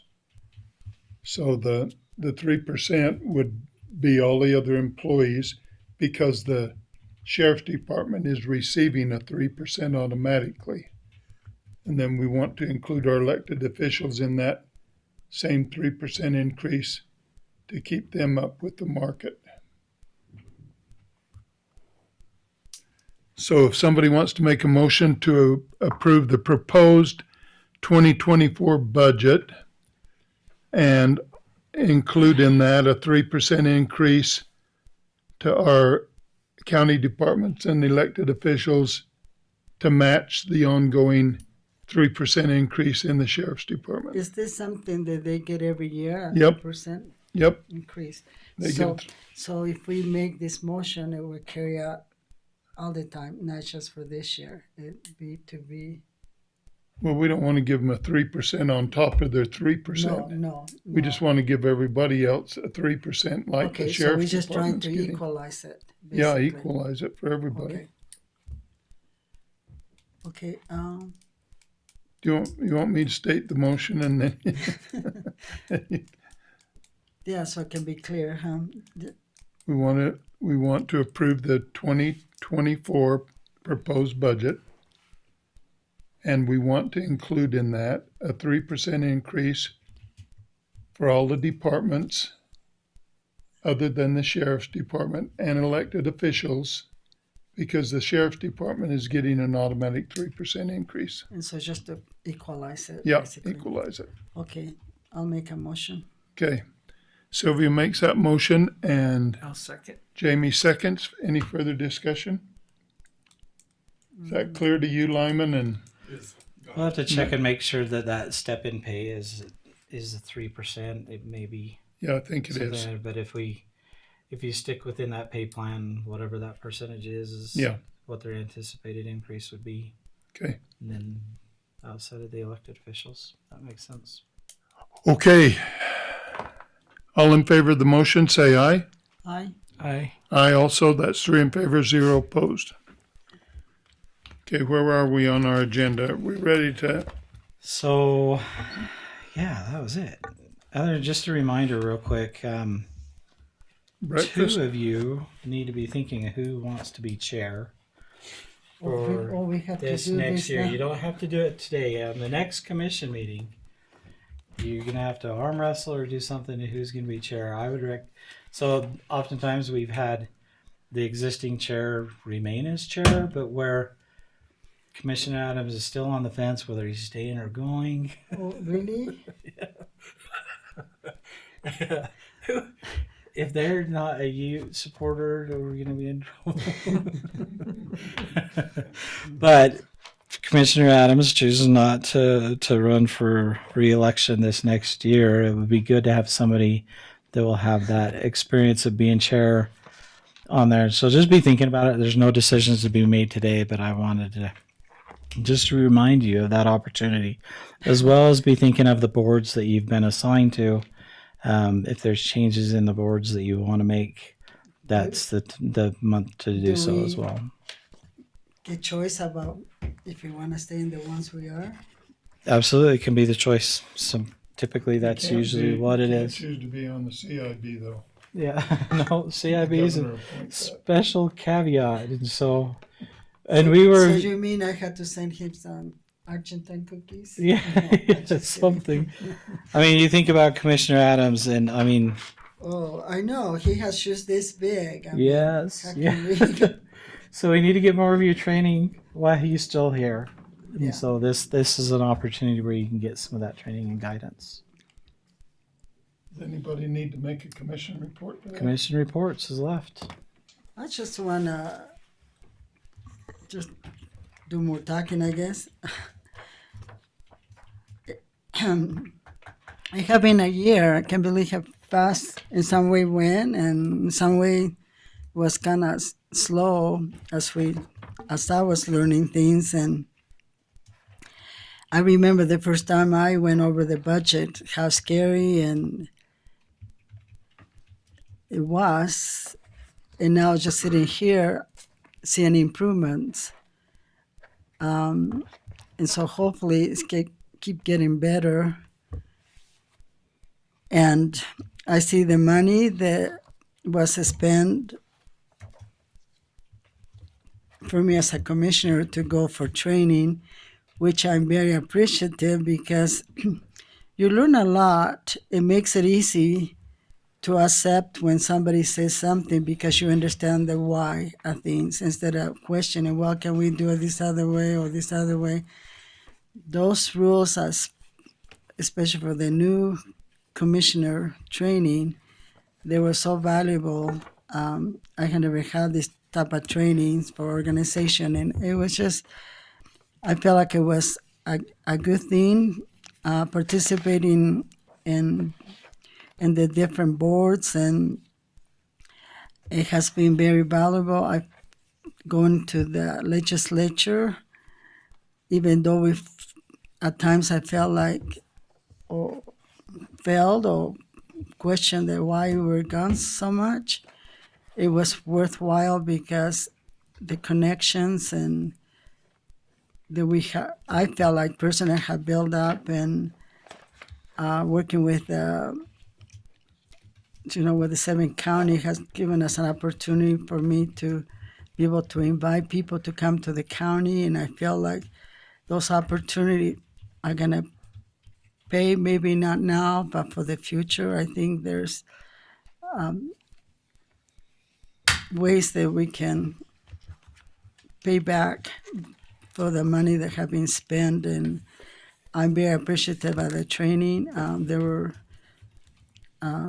lots of new things I had to learn, but so I'm grateful to Mac because sometimes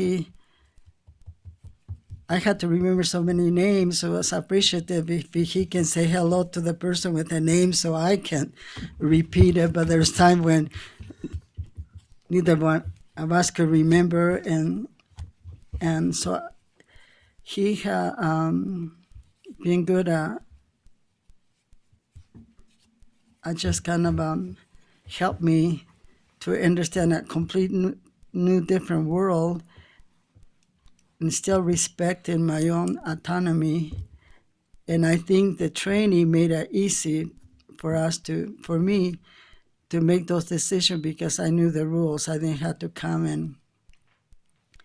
and trying to bend them or whatever. So I appreciate that, and I appreciate Commissioner Adams because within a few days of election being over, I was in St. George among lots of commissioners, many of them very tall, wearing tall hats.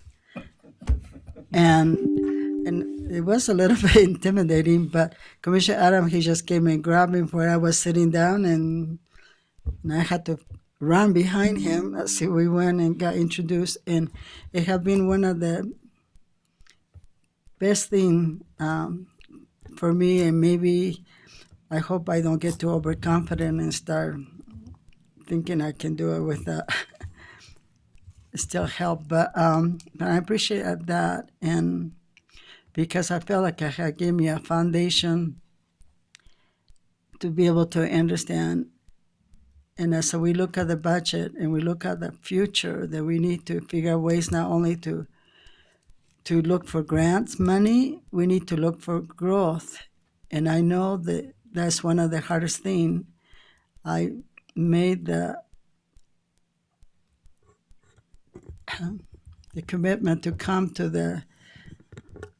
this planning and zoning meeting so I can understand the tough decision that they had to make, and as they trying to figure out, the rules. And so when this presented to us,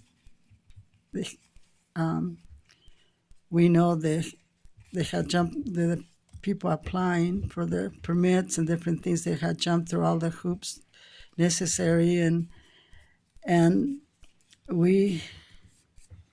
it's kind of hard when perhaps people don't understand the poverty level that we're at, that we had to make that decision and for growth to be able to increase the tax base and not keep going back to some people that are in fixed income, especially retired people. They paid their home long time ago, and the value keep going up because everything else is going up. But anyway, I just feel privileged for the ride so far, and hope that together, especially this last year with Commissioner Adam, that we can learn to be able to, I guess, grow up. I guess time for us to chew meat, not more milking, no more drinking from the bottle for me. I guess I had to start chewing meat anyway. And so I'm looking forward to that. And I just want to also talk to our workers and thank them for this past year and for all the things they had done to contribute to the county. And I wanted to extend an invitation to all of them, including the Sheriff Department, to come to our breakfast tomorrow. We'll start at 7 o'clock, and it's going to go to 11. And so I'll be there from that time on, and it helps me to know who works for the county, because sometimes I didn't even know that my neighbor's working for the county. And so I wish everybody a very happy coming year, and I wish you a Merry Christmas also, and I thank you for the opportunity to serve you, and I thank you for your patience and watching me learn the job. Thank you.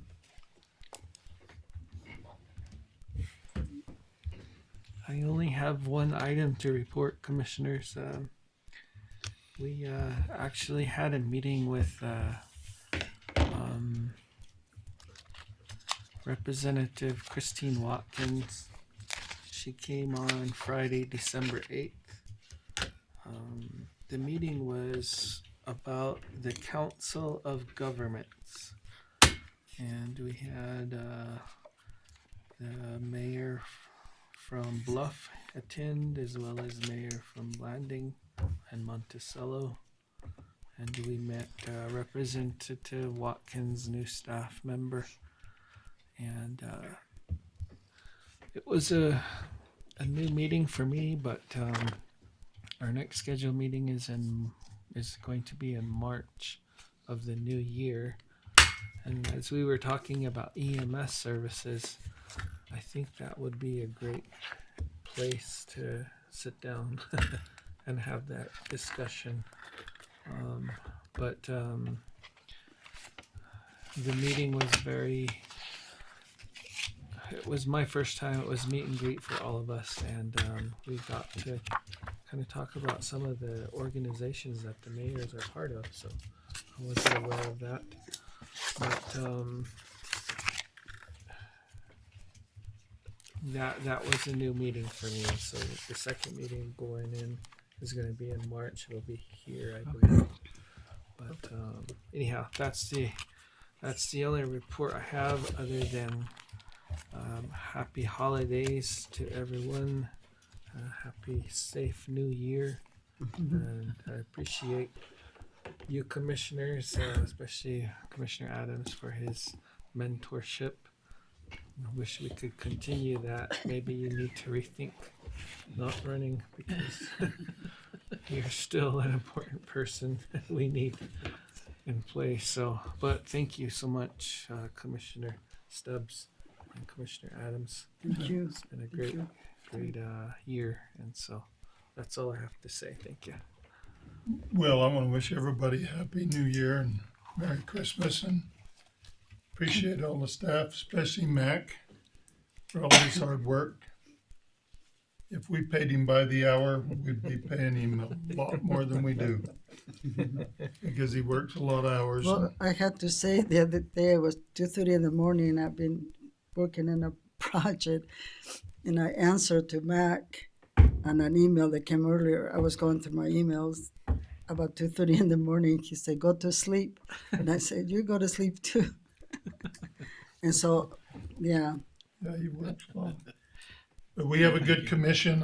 I've been on really good commissions. I've been on really bad commissions. This is a really good one. Appreciate Jamie and Sylvia and all the hard work you do and trying to learn the job. I can tell you right now, it doesn't happen in just 1 year. It takes a few, and the contacts you make with other people around the state are so important. And so I encourage you both to keep trying to make new contacts and get to know people that are politically connected, and it'll come back to help you. and to help the county, you know. When I was a school teacher, I met Christine Watkins. We went out to the dedication of the monument or the Navajo Mountain School together. Oh, how cool. And that's been about 30 years ago. I've kept in contact with her. She now works for the AOG as well as being in a legislature, so I get to meet her every month. She's really a good person and can help us a lot. But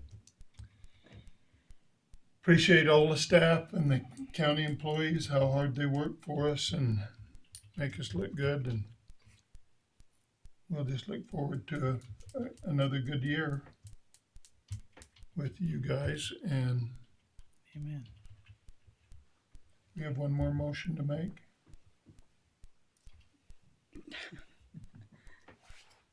Just a reminder that election filing date is January 2nd through the 8th. Yeah, Yeah, Bruce. yeah, that'll be go right over my head. We do have a breakfast tomorrow from 7 to 11. Is that the hideout, Mac? Yes, at the hideout. At the hideout.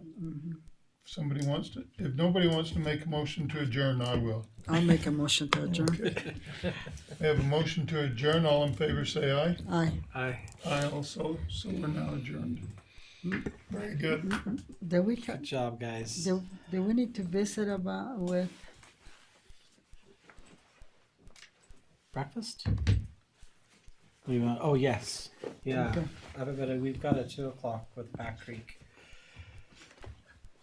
I don't know what you want to do with the senior centers. okay, So in the discussion, they talked. So thanks for coming. Tamara received an email from that Shumway girl. And what? It's from Shumway, that Gail Shumway, where Yes. she's telling Tammy. Oh, there's Oh, Tammy, Come hey, over here, come come over on here. So she's like, you need to print our calendar and print out 400 copies. Our policy, and especially with where we can't use taxpayer funds on other entities, doesn't allow us to do their calendar and print their stuff. And so we can print our calendars using taxpayer funds, but we can't print like No, any other entity stuff. And so 400 copies. 400 copies. I was like, that's de minimis. That's